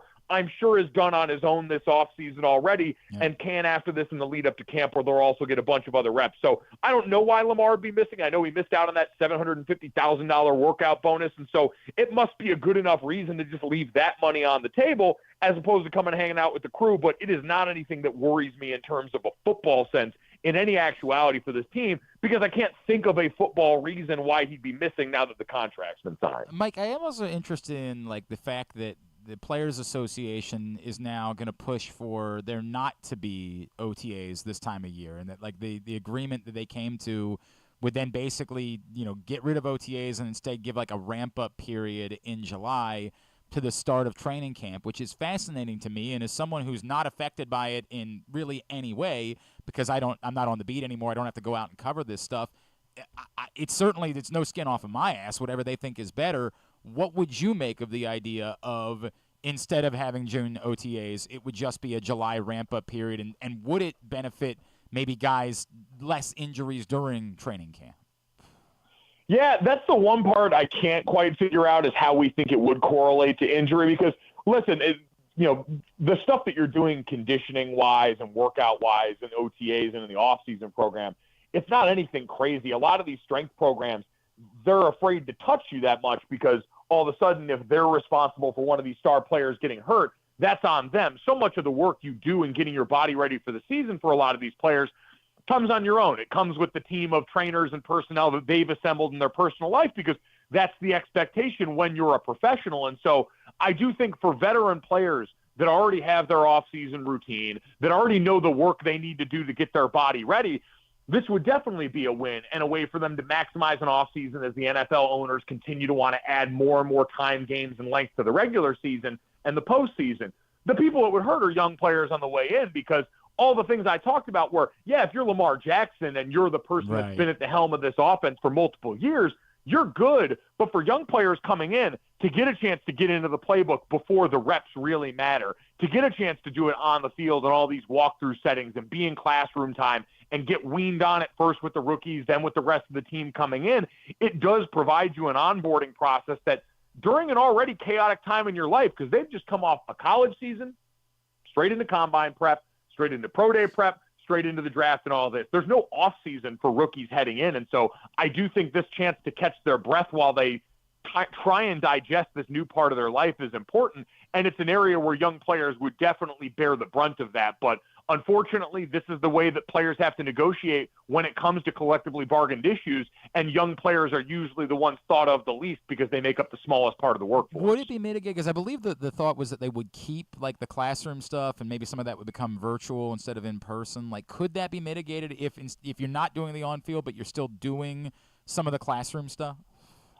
I think so, but I think to an extent, and like this is true like college football, spring football, one of the things, especially as someone, I went through two coaching change at the head coaching level, but I had 3 different coordinators, 4 different offensive line coaches in 5 years. And part of getting on the field and taking that meeting time into a place where you can more practically apply it is you learn the coaching style. You learn how you communicate with your direct position coach in critical situations. You start to go through that stuff and take it and not just say, all right, well, I'm learning it in the classroom. You get to do some bit of practical application that I think does go a long way, especially early on. And so I think doing some of that stuff, we learned a lot about this during the pandemic, the way that people had to supplement these meetings. And so I'm sure the guys that went through that, the coaching staffs found a way that, hey, maybe we can do this and not lose as much production. But call me old-fashioned, I still think that going out there, getting cleats on, and even if it's in a walkthrough setting or even if it's in a more slowed down, controlled period tempo-wise, does have some value for young players specifically. Not as much the old guys, but definitely I think guys on their way in. All right, let me run just 2 things by you really quick, and I really appreciate the time, Mike. The first being there's one of the big storylines for the Ravens this year is replacing 60% of their starters on the O-line from a year ago, which sounds dramatic, right? Like that sounds like when you say it in a vacuum, boy, that could be really harmful. One of the ways that we've talked about it throughout the course of the offseason has been, but yet we have like a lot of faith in the Ravens and their ability to find offensive linemen and plug guys in. And, you know, it's one of the areas that throughout the course of their history, they have proven time and time again that they can get right, and they have gotten right. How concerned should we be about a team that is replacing, 3 of their 5 starting offensive linemen, but that has a pretty good history of doing this? Yeah, and I would say even in that replacement, right, like the guys you lost in some positions, were rotating. Morgan Moses last year at tackle, you saw Daniel Faalele getting some reps in there now. And I understand Roger Rosengartner is going to come in as a rookie and try and implant in that. Patrick McCarry's gotten a ton of reps with Ronnie Stanley there. The guards, yeah, but you've got, I think, anytime you've got tent poles to build off of, and Tyler at center is certainly one in there, Ronnie at left tackle, and the guys on the outside, you can help kind of get the guards up to speed from a communication standpoint, because really that's what you worry about when you mix up the bag on offensive line. The Ravens have shown they can scout talent and coach guys up. The part you worry about is the communication that only comes with continuity, but having enough of the holdover in critical areas, especially center. The communicator on the offensive line, usually having a veteran quarterback behind you helps, and a quarterback that's as gifted athletically as Lamar Jackson is. I think all of that in the early going, because I look at the first month of the season. That's the part where new O-lines or O-lines that have recombined go through the most growing pains, because we don't have as many live reps during preseason, and we don't have as many preseason games that the starters play. And so that first month of the season kind of mimics that, and their team and the makeup with Lamar, with the personnel and the way Todd Monken calls games especially, I think is set up to help offset some of those changes well and give those guys opportunities to gel together while occasionally being bailed out by so much of the talent they've assembled around them. The other thing that I deal with is, like, I go a couple of days and I, like, just because we're talking about baseball, we're excited about it here in Baltimore, like, I forget that, right, like, Derrick Henry is a Raven. Like, that, like, we'll see if it'll be like, oh, right, they have Derrick Henry, too. Holy F. Where are you with what an offense can be given we keep talking about you can't stack the box against Derrick Henry because then you'd be opening up things for Lamar Jackson on the outside? Like, what could an offense look like with both Derrick Henry and Lamar Jackson in the backfield together?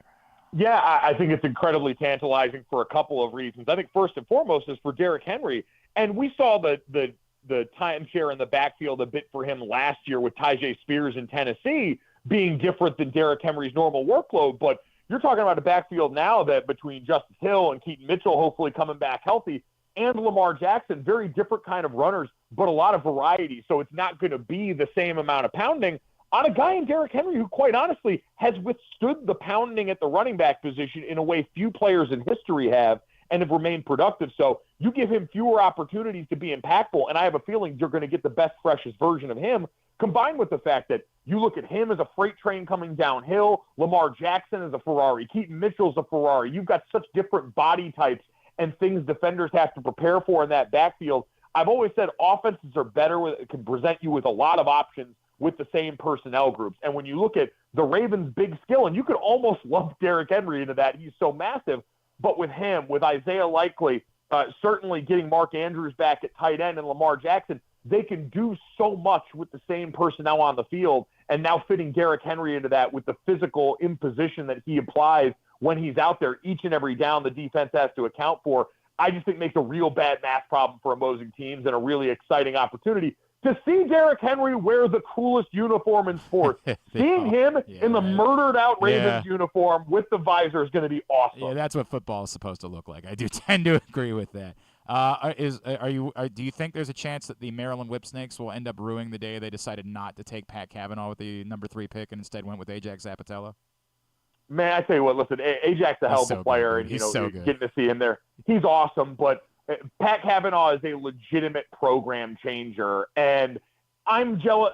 Selfishly, I'm pumped we get to see him play with his brother Matt. I got to watch Matt when I was in school. He was one of my favorite lacrosse players there of all time. But Pat's special. Him and his brother, there's just something about that family. I know we're obsessed as a culture with the idea of having that dog in you, and we probably overdo that. But the Kavanaughs are pit bulls, and anyone who passes on Pat Cavanaugh, I think, will live to regret that. He is that special of a player, not only as a distributor, but with the mentality that he brings to any locker room he's a part of. Yeah, it was a really tough day for us last Monday. Like, we just sort of knew as soon as it got, we're like, well, yeah, that was probably all.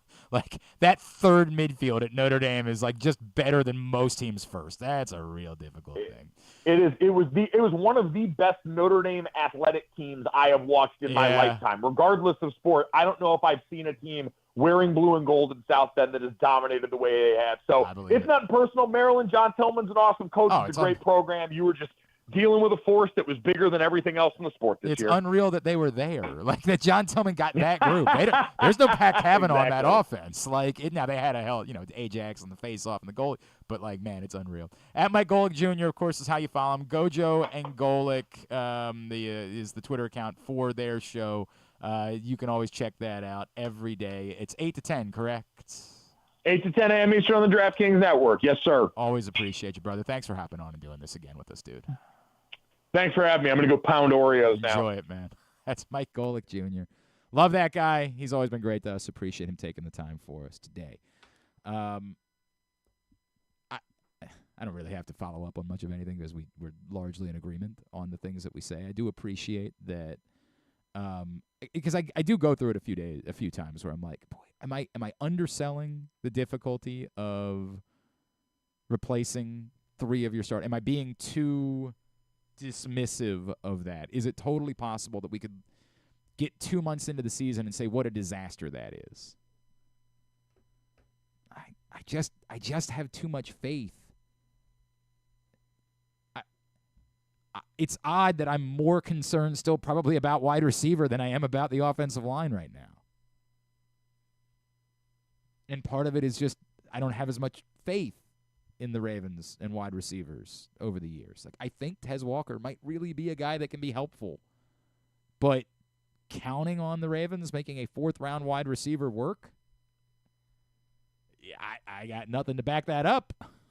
I got nowhere to default to and say, here's how I know they can do that. I don't know. But I go through this sometimes whenever I end up doing, somebody will ask me to do a hit, we'll be talking football.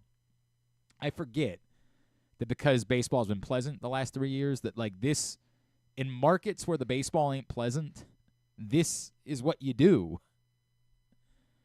I had a lengthy conversation with a friend of mine at the gym yesterday about no, actually it was at trivia last night. Oh, man. It was a tough night for us at trivia last night. 5th place. Not a great start. There. Yeah, you really let us down, Griffin. Plus, you know the 4. You obviously know the names of the 4 bridges that connect Niagara. No, from Niagara to Canada, right? Like, you definitely know the names of the 4 bridges, right? Because we went 0 for 4, and that was our undoing. The Toronto Bridge? No, there is no Toronto Bridge. The Niagara Bridge? Not a Niagara Bridge. I believe that was one of the guesses that we put down. The Falls Bridge? Not a Falls Bridge, and I think we put that down as well. So, you were riding the same. As it turns out, one of my stupid guesses was incredibly close. The Canada Bridge. Yeah, that's not as good of a guess. We went with Ontario was the one that we went with. The Alberta Bridge. The Why would it be the Alberta Bridge? Alberta's over there. What lake is that? The Erie Bridge. Yeah, you're all over the place. The Bridge. I said guess Friendship Bridge, right? Like that would just be the dumb name that they would give a bridge that would connect, like the 2 countries, right? Like they would just call it the Friendship Bridge. Well, as it turns out, close. The Peace Bridge. One of the bridges. Ironically, one of the bridges. The Peace Bridge. The Rainbow Bridge. Straight shoot. The place where your animals go when they pass away is an actual bridge that connects the 2 countries. Who knew? The Peace Bridge is a bridge. The Lewiston-Queenston Bridge. Did anyone get any of these right? Some teams got 2 of them right. No one got the Lewiston. I think everybody got the Peace Bridge and the Rainbow Bridge that got them. I think those are the ones. Yeah. The Pot of Gold Bridge. And I've already forgotten what the 4th one was. I've already I guess it doesn't. The Whirlpool Rapids Bridge is the other one. Sure. Is it like sponsored by Whirlpool? I don't believe so. I believe it's just there was only one. The Royal Farms Bridge. And I can't even do it as a quiz. It's like the only sports stuff last night was well, that's not true. They did do I guess technically this is sports adjacent. What's the name of the fake soccer team from Ted Lasso? AFC Richmond. Of course it's AFC Richmond. Did anyone get that wrong? Yes. I don't know if anybody got it wrong. Everybody got it. I would like to hope that everybody got it. It was easy. And then the picture round was they just put up the picture. They said, name the athlete, and it was 5 pictures, and it was all current NBA players, and it was just the easiest. It was Luka, Shea, Jokic, Tatum, and I don't even remember who the fifth one was. And then they put up just somebody random. No, it was not. It was all very, very. Giannis was the 5th one. Like it could not have been. If you're even casually interested in the NBA, you would have gotten all 5. So there was no super advantage. Although I did get a few that. This one was a very disappointing one, and I'm sure you don't know the answer either. Who are the 2 nominees that will now be running to replace Ben Cardin in his Senate seat? Because they just won, right? Yes. Angle, what's her name? Oh, God. Angel Brooks, is that it? You're in the neighborhood. Yeah. You're in the neighborhood, man. It's better than I thought you were going to do, so. Yeah, Brooks. You would not be getting a point. Brooks. You would not be getting a point for Brooks. It's also Brooks. Brooks. Angela also Brooks. Darn it. Is the one, and the other is? No, because she beat the other guy that I've been hearing all about. The Republican nominee. Because he's I know his name. Don't give it to me. Oh my God. Oh my God. David Trone. No, David Trone He was lost also Brooks Brooks beat. beat. Okay, that's what I thought, but I wasn't sure. Jesus Christ. I don't know. Oh my God. This was the only one that everybody else at the table knew. Nobody knew also Brooks. Really? No, I don't know. Griffin. I live under. It's a I live very under a sports significant rock. story. He's the former governor of the state of Maryland. Oh, Larry Hogan. Good for him. Jesus Christ. Good for him. What do you mean good for him? Well, he's running. I don't know. What is that? Like, you were just trying to catch up with your old pal Larry? You're like, glad to see you're doing things. Successful campaign. I don't want to get involved. I have no interest in this topic.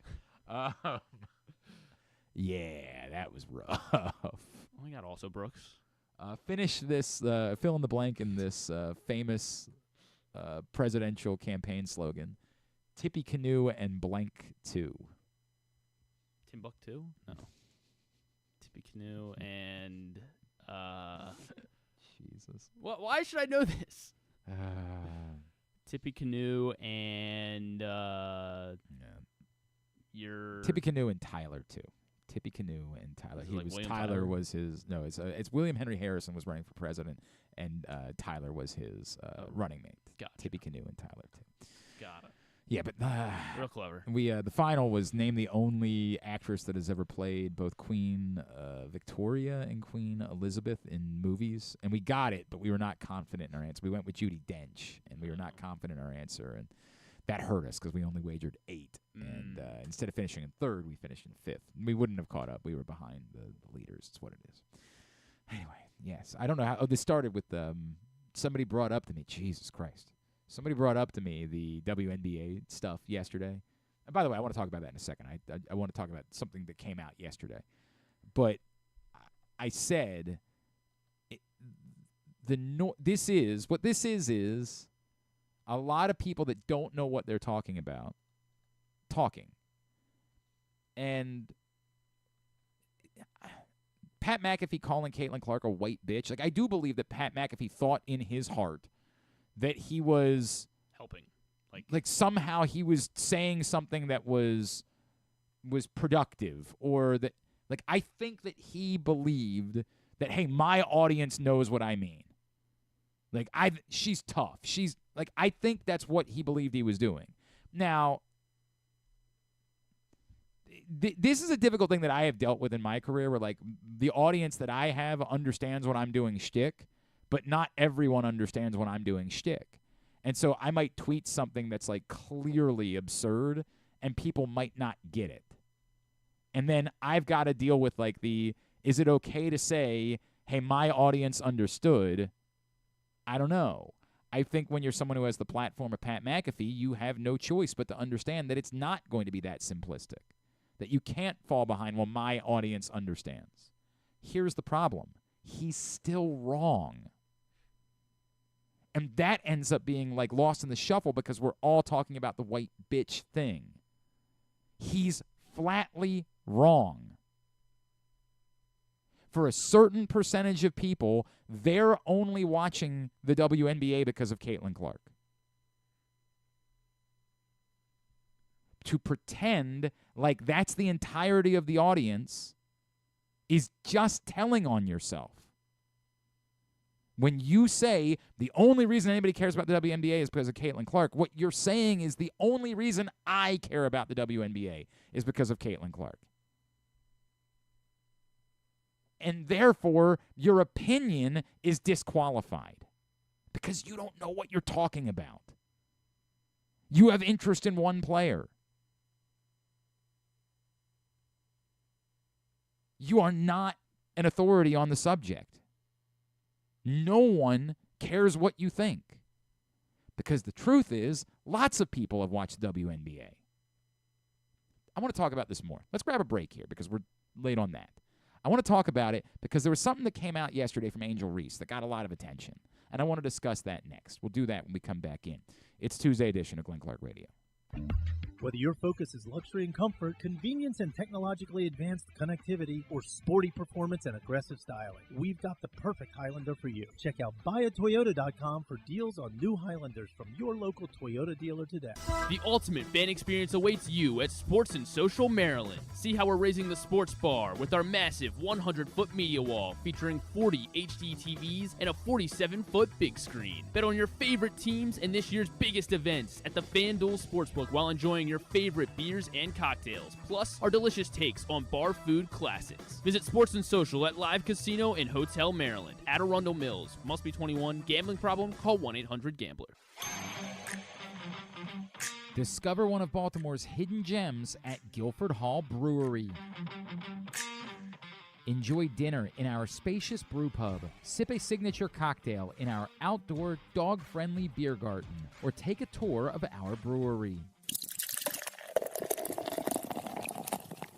Discover your new favorite local craft beer. From crisp lagers to hoppy ales, there's something for everyone to enjoy. Pair your brew with delicious appetizers and entrees. There are options for the whole family, but you have to try our fan-favorite giant pretzel. Guilford Hall Brewery, where every sip is a celebration. Visit us online at guilfordhall.com. The latest edition of Press Box is available now. On the cover, Luke Jackson profiles Grayson Rodriguez, talking to people who have been part of his path as the Orioles hope he'll become their next homegrown ace. Also inside, we remember legendary Maryland basketball coach Lefty Driesell with stories from legends like Roy Williams and Bobby Cremins about what it was like to go up against the old left-hander. Press Box is available at over 500 locations around Baltimore, including 60 Royal Farm stores. You can also find the best daily coverage of the Orioles, Ravens, and Terps at PressBoxOnline.com. The drug scene in Maryland is changing. Fentanyl and xylazine are being added to street drugs, and you may not even know it. Xylazine is not even intended for humans, and fentanyl is an opioid 50 times stronger than heroin and contributed to over 80% of overdose deaths in our state. Anyone who uses drugs, even occasionally, is at risk of overdose. To learn more, visit stopoverdose.maryland.gov or call or text 988. Contrary to what some people believe, I actually like this guy when he sleeps. Glenn Clark, talking sports. The best place to watch all of the finals action is in the FanDuel Sportsbook, or is it Sports and Social at Live Casino and Hotel, where the FanDuel Sportsbook is just steps away. But right there at Sports and Social, with the giant media wall, the intense, amazing atmosphere where everyone is living and dying on every shot, every moment during the course of a game. Plus, you get that great food selection. Make a night out of it. Make a weekend out of it. Maybe check out some of the entertainment while you're down there. Just the best place. The finals get underway starting on Thursday between basketball and hockey. Nothing will compare to watching them in Sports and Social at Live Casino and Hotel Maryland, where I have had many a night over the years and really, really enjoy it.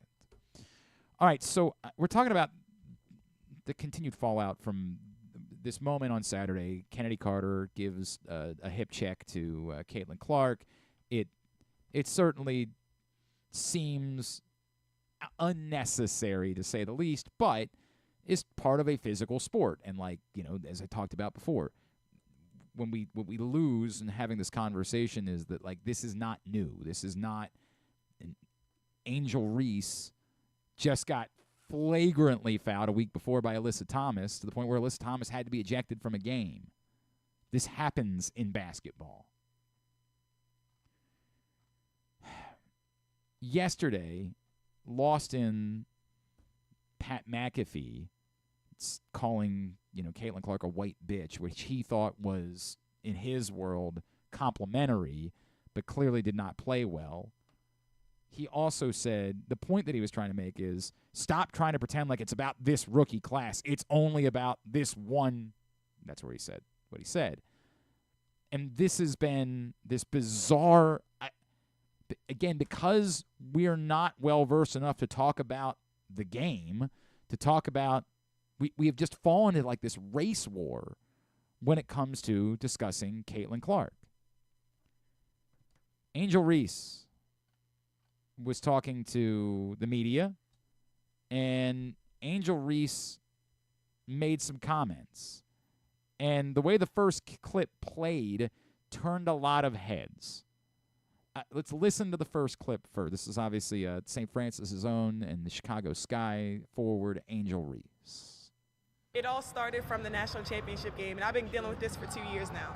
And understanding, negative things have probably been said about me, but honestly, I'll take that because look where women's basketball is. People are talking about women's basketball, but you never would think that we'd be talking about women's basketball. People are pulling up to games. We got celebrities coming to games, sold out arenas, just because of one single game. And just looking at that, I'll take that role. I'll take the bad guy role, and I'll continue to take that on and be that for my teammates. And if I want to be that, and I know I'll go down in history, I'll look back in 20 years and be like, yeah, the reason why we watching women's basketball is not just because of one person. It's because of me, too, and I want y'all to realize that. It all started from the national championship game, and I've been dealing with this for 2 years now. It gets shared out by all these different, folks on Twitter, and everybody wants to dunk on Angel Reese. Everybody wants to say, oh, you think you're more important than you are. Even if that clip stood alone, even if it ended there, it would be fact. I'll give you an example. The Washington Mystics play their next home game against the Chicago Sky. Do you know where that game's being played? They're playing it at Capital One Arena because there was such demand for tickets, they had to move it out of their building, much like they did for their game against the Indiana Fever and Caitlin Clark. Now, perhaps someone would say, well, but it's unique because she's from Boston. Maybe. But it's still happening. Maybe it's just such an influx of people that want to drive down from Baltimore for the game on Thursday to see Angel Reese. I don't know. Here's what I also know. In the preseason, the Chicago Sky played the Minnesota Lynx in a preseason game that had no broadcast whatsoever. A fan in attendance put up a cell phone video of that broadcast. You know how many people ended up getting on that stream? Not announced somewhere, not, hey, you can watch on YouTube, just generically. A person on a cell phone for a Chicago Sky Minnesota Lynx preseason game. Now, remind me, which of those two teams does Caitlin Clark play for? I don't think she's on either. Either one of those two teams. For a Chicago Sky Minnesota Lynx preseason game. Someone picked up a cell phone, not a real broadcast, no broadcasters involved, no announcement that this was going to happen. No, hey, tune into YouTube tonight to watch the Chicago Sky. No, go download the Prime Video app and you can. A generic grassroots just happened on the internet and people started tweeting about it. How many people jumped on that stream? 1,000? 2 million. Oh, my gosh. 2 million people jumped on that stream. So much so that it forced the WNBA to reconsider their plans for preseason broadcasts. So even if that clip that said, hey, they're tuning in for me too, ended right there, it would be factually accurate. But it didn't. And there was another part of the clip that didn't get the same traction. This is more of Angel Reese. I want y'all to realize that. It's not just because of one person. A lot of us have done so much for this game, and Kennedy has been here before, obviously, but there are so many great players in this league that have deserved this for a really, really long time, and luckily, it's coming now. So it's not Angel Reese just trying to make it about herself. It's Angel Reese saying what a lot of us have been trying to say to those of you that have no interest in listening. When you say asinine things like, well, I don't know if women's college basketball, this was a once-in-a-lifetime stuff. No, it wasn't. No, it wasn't. You're wrong. You think that either because you're purposefully obtuse or because you just don't know. This isn't even unheard of. When Cheryl Miller broke out on the scene, Cheryl Miller drove insane television ratings. Well, I don't know if there's going to be another star that can follow this up. There'll be plenty, because there have always been stars. There might not have been the same spotlight, but there have always been special players. You're just telling on yourself, which is fine. If you present it a different way and said, look, man, I don't know what I'm talking about. I just started watching women's basketball. On me. You're saying the same thing, but you're saying it in a far more palatable way. I'm not an authority on this subject. I don't know. I don't know who the players are. I haven't watched the sport. I came along because of Caitlin Clark. I'm fascinated in learning more. But when you say asinine things like, well, only anyone ever watches because you're just wrong. Flatly and indisputably. And it doesn't mean that right now Caitlin Clark might not be the biggest draw in women's basketball. I think that's pretty clear. I don't think anybody would debate that. But when you say things like, she's the only, you're stupid. Or you're trying to push a narrative. People are tuning in to see Angel Reese. Lots of them. Anyone who tried to go to that game at Coppin State in December would tell you about the hours-long line. And the crowds that they had at LSU. Like, Angel Reese is a draw. She's also having a phenomenal season. You are wrong. Pat McAfee, it's not because he said bitch. His statement was incorrect. He's wrong. I'm going to guess that he's been wrong about lots of things. We all are. I'm wrong constantly. In a month, you might be dunking on the fact that I said I wanted Ramon Arias to be off the roster the way that it's gone for the last week. He might be the MVP of the team, and you're going to go back and say, didn't you want that guy off the roster? We're all wrong.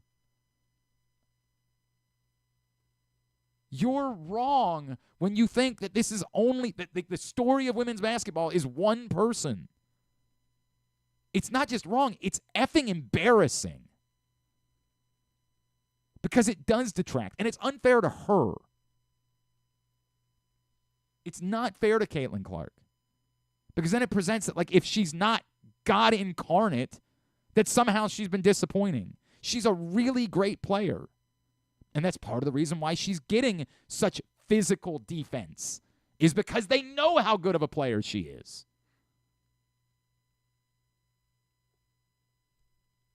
But she's not so much better than everybody else in the history of the sport. You just don't know because you didn't watch. She's a damn good player. And to position her this way, where like somehow now for other people, she's to put her at the center of your race war or your culture war is awful for her. Awful. You think she wants to be involved with any of that? This is bull ass. Watch the sport or don't. But this is nonsense. Like, we have lost our effing minds. We have taken basketball and turned it into culture war. They all hate her because she's white. No, they're playing the physical defense against her because she's really good. It's about respect.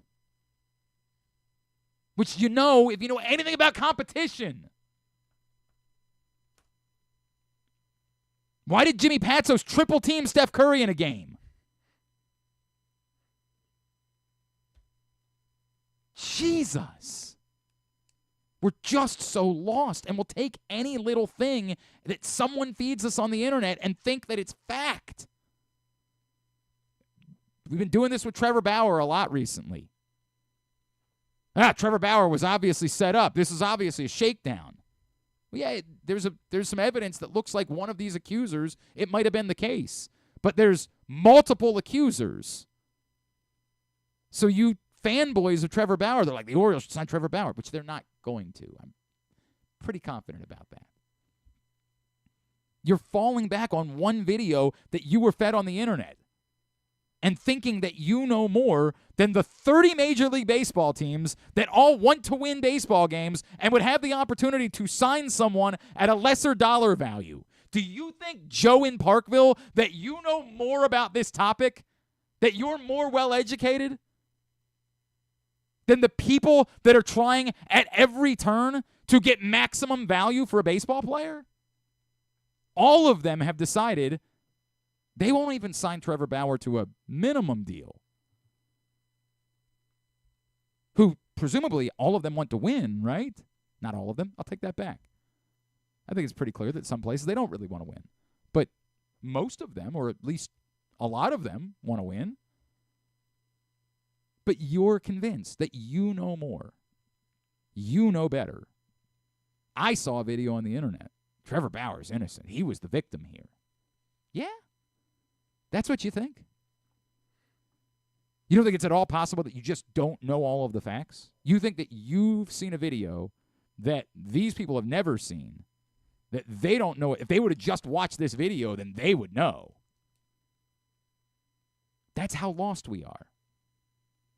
And yes, it is worsened by, we're at a time of the year where if you're in a market where the baseball team doesn't matter, or if you're doing national media and you got a week between NBA Finals games and there's no LeBron versus Michael Jordan, there's not really a week's worth of content in there for a Dallas-Boston Finals matchup because it's just an interesting basketball matchup, and we don't do that anymore.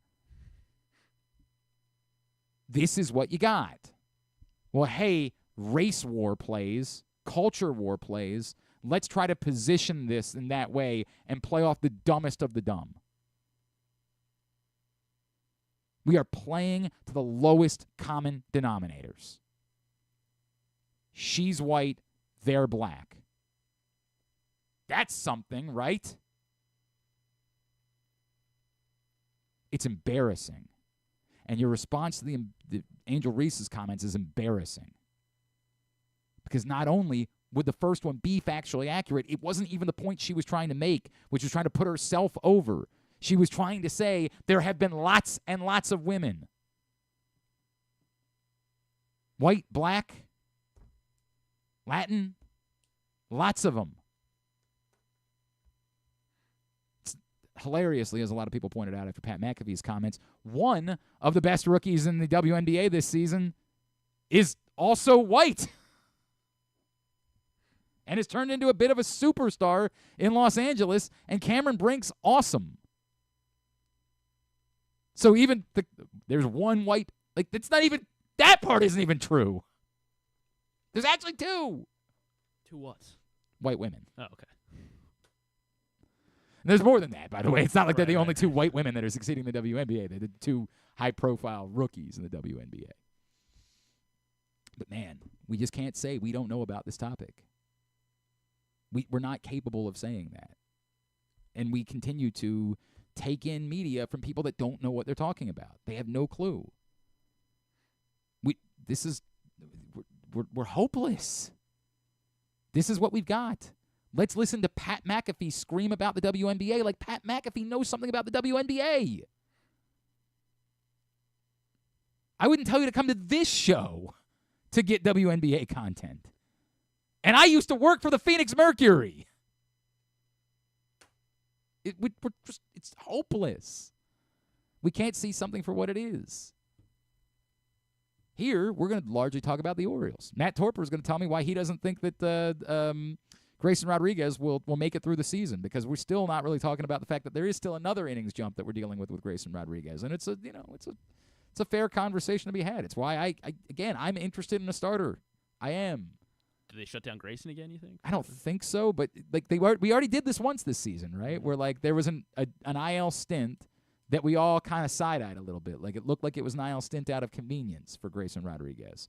And it spoke to them, and I say this, maybe it was completely on the up and up and it was necessary, but we all kind of have a feeling that it wasn't necessary as much as it was thought process. And do they end up doing that again at some point this year? Be in favor? Like that means that he's starting game 2 of it smells to me like if you need to do that, then you need to go out and get another starting pitcher. Because it's one thing to say, well, as soon as Dean Kramer comes back, we keep Suarez in the rotation if he's still pitching fairly well, and that's when we try it again with Grayson Rodriguez, give him another IL stint or whatever it is.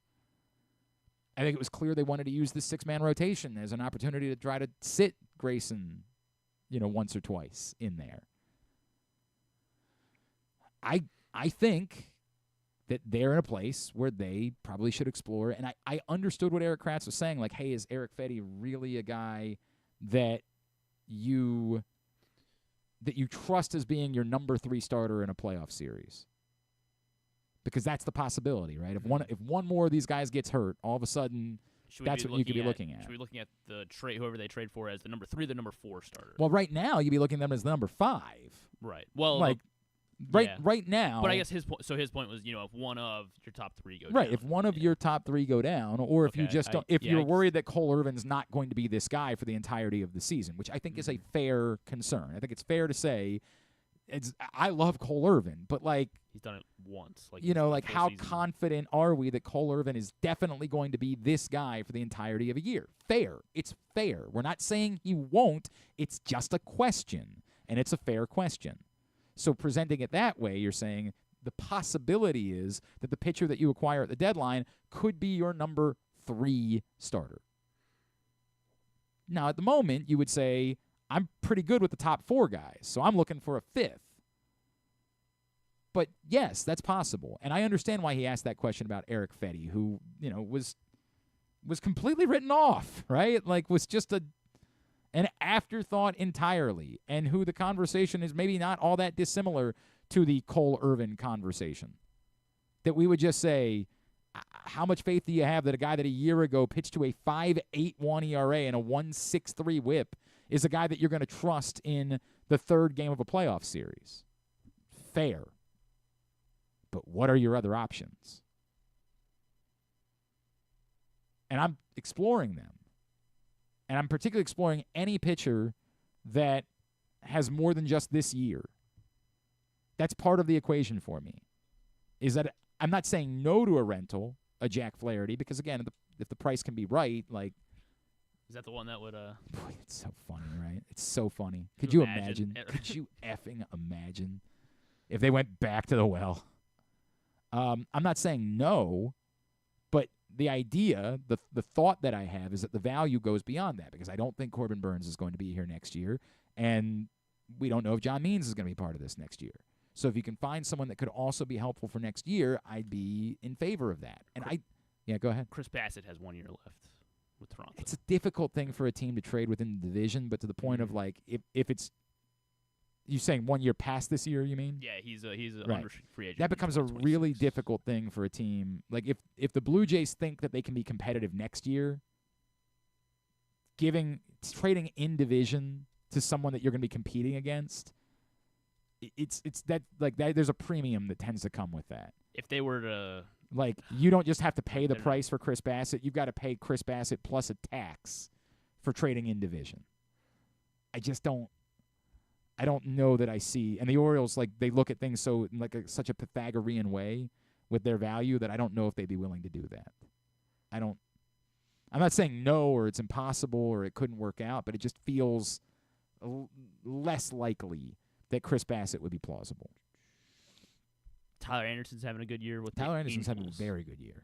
Tyler Anderson is somebody that I really like. What's his contract status? Yeah. Let's find out. Tyler Anderson is my. I think he's got 1 more year. Yeah, he's under contract through next year at $13 million. That is. Now he's 35 next year. I'm not sure what the Orioles. That's one of the things we don't know yet is how will they view, acquiring pitchers of a certain age. But it's been a nice little stretch here for Tyler Anderson. I got to think about a couple other things with Tyler Anderson. Let me pull that up real quick. So Tyler Anderson this year obviously pitching to a 2.37 ERA, but it's sort of Erick Fedde-like, right? A year ago, he was miserable. Now, he also had a really good 2022, which Erick Fedde didn't have. Right now, last year is the anomaly in the recent track record for Tyler Anderson. He was a journeyman up until that point, but in 2 of the last 3 seasons, he's been really good. So what do you make of that? again, I think it comes to a question of cost. Obviously, the other value of Tyler Anderson is he's a lefty, and you'd be replacing, if you're potentially replacing John Means, it's nice to have another lefty. Or if part of your concern is that Cole Irvin can't, or it might not be this guy for the entirety of the season, then maybe Tyler Anderson becomes more valuable to you because the value of adding a left-handed starter just to have one, at least one, is significant. I'm not opposed. Austin Gomber from the Rockies. He has one more year of arbitration. Becomes more complicated because then he's a value, right? Mm-hmm. You're paying him a lesser number. Although, what was he in arbitration? Do we know? $3 million this year. Yeah, this year it was 3.1. And given what his numbers are, you assume that number is going to go up. Yeah. But how further up? I'm not sure. Again, now you're getting to a conversation of somebody who doesn't have a lot of track record. Yeah, he had one. Was it 21 or 19? It was one of the years around COVID where he was solid. In the COVID year. Oh, the COVID year? He only made 4 starts. He has not had a full season where he's been solid. This is the first year in his career that he's, and again, so there's not a lot of track record there to play with. I know I'm doing a good job of telling you why you don't do any of these moves. I certainly, Tyler Anderson jumps out of that group because of the left-handed thing and because, there's a little bit more track record there than there is with some of these other guys. But I mean, do you want to look at any of the Angels start like Sandoval Sandoval's not having a good year. Neither is Canning's not having a particularly good year either. Not having a good year. I mean, but I don't even know what Reed Detmer's what's his? I want to say he's been okay. Let's see. Just his numbers or his contract? Both. 6.1 ERA. Okay, no. I remember he strikes out guys. That's the thing. For some reason, every time I watch Reed Detmer's pitch, which is very rare because I would only watch him pitch against the Orioles, I'm like, damn, that guy's good. And then I just don't pay attention otherwise. But I like him when I see him pitch. So yeah, that seems like a no. Also, he's he only gets to arbitration next year, so Detmer, so they probably still see him as a lot of upside. I don't know. It's funny because JP Sears isn't available, is he? That message from Matt Torper also said that he doesn't expect Bradish to last the year, and I get there's still. I think a lot of us still have that sinking feeling about Bradish when he does pitch poorly, like he pitched on Saturday, which is a reminder that we're still a little bit worried about the shoulder, and we have no reason right now to think that Saturday was a story about the shoulder, but we are still worried about it, and so. As much as I say I'm confident in Bradish, if you want to add that to the list of reasons why you'd be in favor of the Orioles still prioritizing starter, no problem. I get your thought process. I think the Orioles should be in the starting pitching market. I've convinced myself that the combo of Fedde and Kopech is doable and helpful. But, yeah, we could be 3 starts away from saying, right, Fedde's not a thing. Why did we ever think he was? But Fedde's a guy that you could probably put in the bullpen as well and feel good about it. And that's part of this, too, is that, Cal Quantrill's another one with Colorado who's having an okay year. He's got another year of arbitration, but he was 6.5 okay, so, this year. You're talking about definitely 8 figures. Yeah. I'm not... It's funny. I remember liking Cal Quantrill a lot in Cleveland. Maybe that's just because I was convinced that Cleveland makes everybody a pitcher. Right. There was that run where every time you looked at Cleveland's rotation, you're you look holy hell. Pitching it to a sub-4 ERA in Colorado right now. Yeah, that seems like that's a real number that would be beneficial somewhere else. I don't know, man. I don't know. I would have to dive in more on what Eric Fedde found in Korea. Is he a completely different pitcher this year than he was when he was in Washington? Can't they just find another Albert Suarez? Isn't that what John Mioli said yesterday? Yeah, he's convinced that they're just going to have, Aaron Hicks fall into their lap again somehow. Yeah. You're just going to wake up one day and look, we've solved the problem. We've got our guy. Kyle Gibson. No. I love Kyle Gibson, but I just think you know what you're getting in Kyle Gibson at this point. I don't think that you can get I don't think you convince yourself that there's a plus. I think Kyle Gibson's a quality guy to throw out there every 5th day because somebody's got to make all the starts. I don't think that you can I don't think you can believe there's a greater upside at this point. Now maybe I'm wrong, I don't know, but I just don't think I can believe it. Also, I'm looking at Eric Fetty, and in 3 of his last 6 starts, he's allowed 4 earned runs or more. Now, the other 3, it's very weird. Yeah. The other 3, shutouts.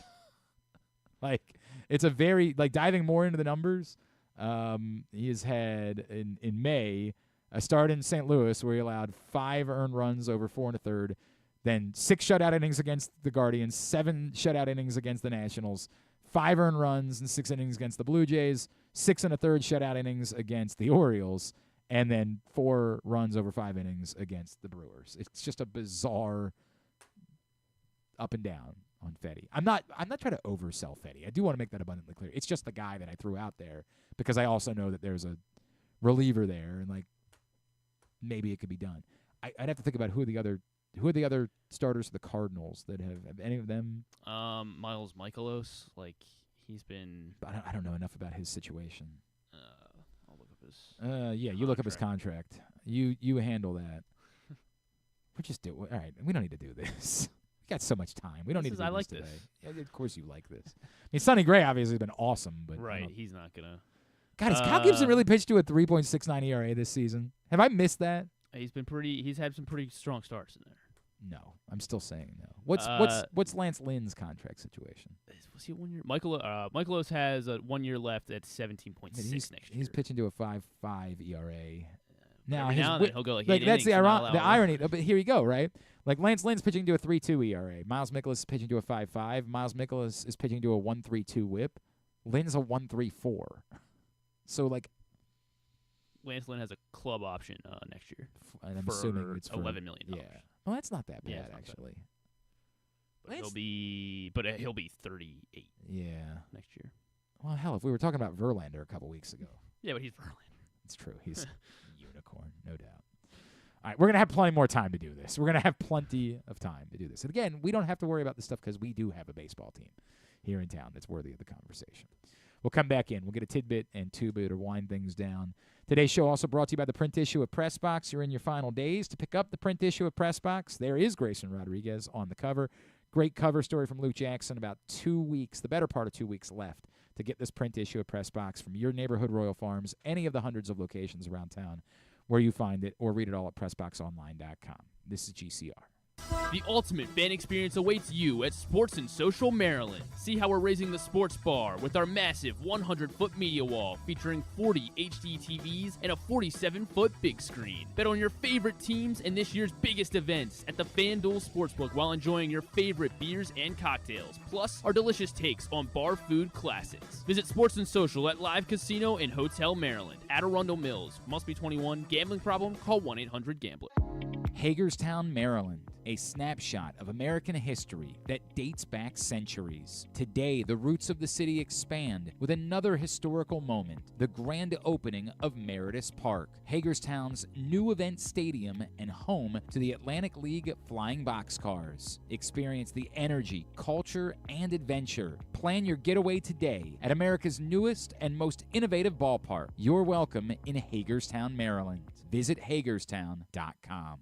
The votes were all counted, and the results are official. Royal Farms was named #1 for food in the USA Today 10 Best poll, receiving more votes than any other convenience store chain in America.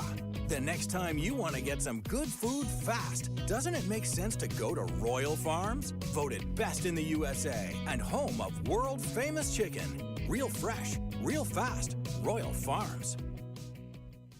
The Toyota Tacoma comes in a range of models and trim lines, so you can choose the perfect Tacoma to reflect your unique personality and driving habits. Check out buyatoyota.com for deals on new Tacomas from your local Toyota dealer today. Gambling can be a fun and entertaining experience, but there are risks involved. If you're planning on betting on the game at the casino or on your phone or computer, know your limit, stay within it. Set a budget and a time to stop. Remember, gambling isn't a financial solution, and it doesn't mix well with alcohol or drugs. Know the risks and have a plan before you begin gambling. For free and confidential services, call 1-800-GAMBLER 24/7 or go to helpmygamblingproblem.org.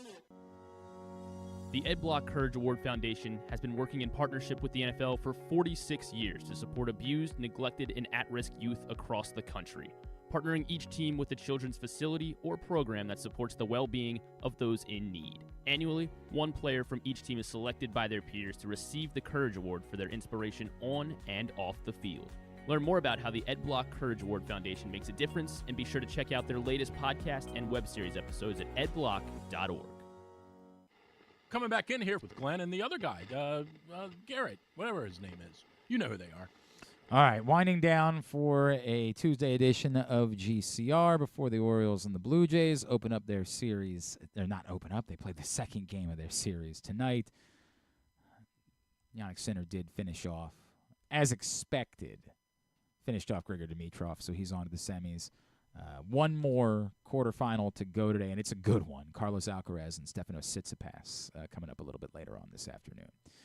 All right, it's time for us to – oh, by the way, they did announce, the Blue Jays, that Trevor Richards will be the first pitcher tonight. Got it. So I guess they're going – they didn't care about the lefty-righty thing. Yeah, he's probably just going to be unhittable for like right. 2.5 innings. Right.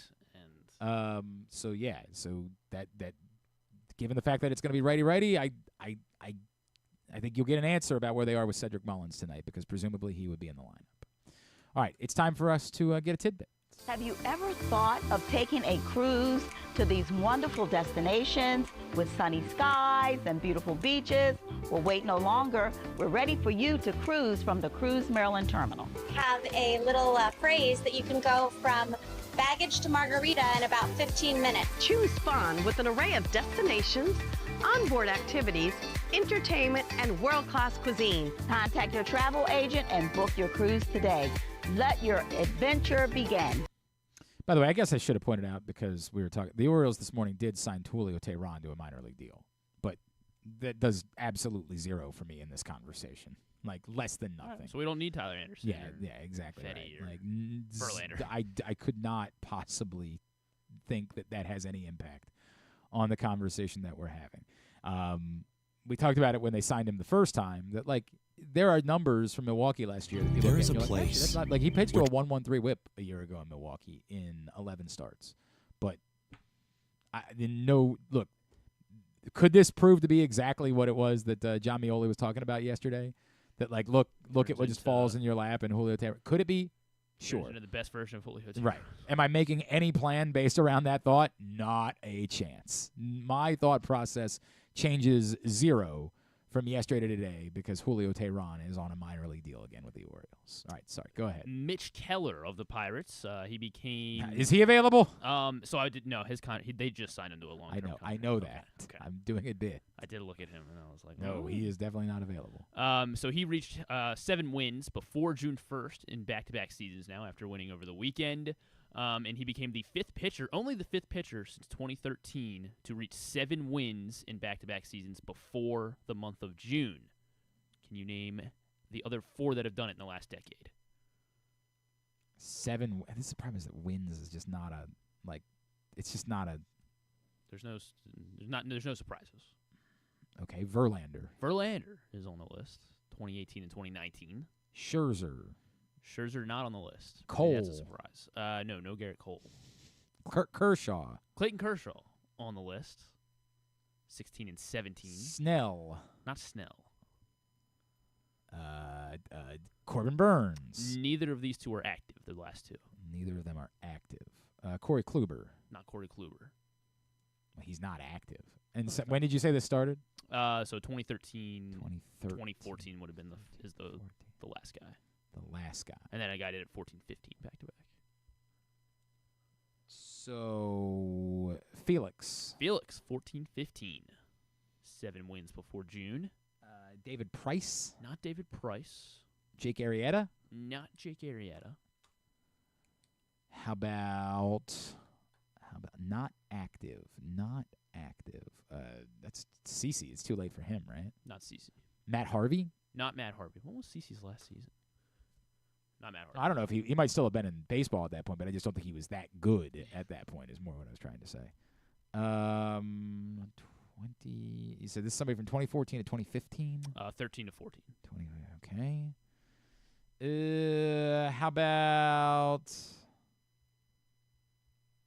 Yuck. How about Rick Porcello? Not Rick Porcello.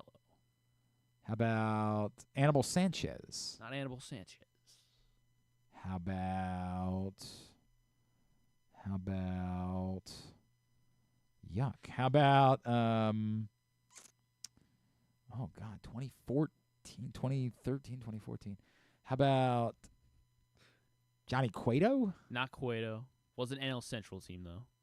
Oh, Adam Wainwright? Adam Wainwright in 2013 and 2014. All right.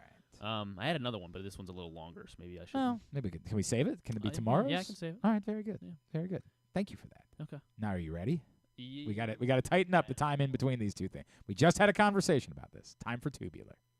There is a place where tradition, family, and community gather, where the aspirations of talented young competitors takes root, and where the crossroads of history, culture, and renewal come together. This spring, experience America's newest and most innovative ballpark, Meritus Park in Hagerstown, Maryland, home of the Atlantic League Flying Boxcars. Plan your getaway today. You're welcome in Hagerstown, Maryland. All right, here's what's coming up tonight, totally tubular-wise. As I mentioned, Orioles and Blue Jays, Game 2 of their 3-game set tonight just after 7 o'clock, which I think I like for, like, I think this is the way that I feel about it. Now that I have kids and I want to have dinner with the kids, I think I like 7 o'clock games better again, but when they're at home, I like the fact that, like, I don't know how to explain this. If I'm going to the game, I like it at 6:30. Yeah, you want to start at 6. But when I'm watching it on TV, I think I like 7 now. I don't know. Whatever. I kind of feel that way too. Corbin Burns. Get more done before it starts. It's sort of where I am. Like you're reaching like the end point of the evening. Like this is how I'm going to spend the rest of the. I don't. It's very complicated. Corbin Burns starts with the Birds. Trevor Richards will be the opener for the Blue Jays. French Open has been going on throughout the course of the day. Coco Gauff was victorious earlier today. Right? Yeah, she had to go 3 sets, but Ons Jabeur is great. Like, that's not surprising. But it sets up a hell of a, oh, my God, that semifinal. Is she Iga or no? Yes. Coco and Iga in the semifinals. That is wild. Tomorrow or Thursday? That'll be Thursday. Mets Nationals 6:45, TBS Twins Yankees at 7, MLB Network Giants Diamondbacks 9:30, MLB TV for Mariners Athletics at 9:40. That's their free game. ESPN Plus Padres Angels at 9:40. Apparently they weren't able to play one of the games of the Women's College World Series yesterday, so I don't know if that was I don't know what weather or length. I don't know what the deal is, but Game 2 between Oklahoma and Florida will be today. The winner of that one will advance to take on Texas in the Women's College World Series final starting tomorrow night. That's on ESPN. And then the new season of The Ultimate Fighter begins tonight at 10 o'clock on ESPN. A friendly tonight between the U.S. women and South Korea, 8 o'clock on True TV. The Washington Mystics take on the Connecticut Sun at 7 o'clock on Monumental. CBS Sports Network, Phoenix Mercury, and Seattle Storm tonight at 10. The USA Network for WWE NXT tonight at 8. Non-sports. Yeah, there's actually quite a few. Kamala Harris will be on Jimmy Kimmel. I'm not sure why. But promoting the fall guy. Maybe. So Abby Elliott for the new season of The Bear coming up soon. Oh, right. Yes. America's Got Talent. Let's see. Will Smith and Martin Lawrence will be on Fallon. When does Bad Boys come out? I think it's this Friday.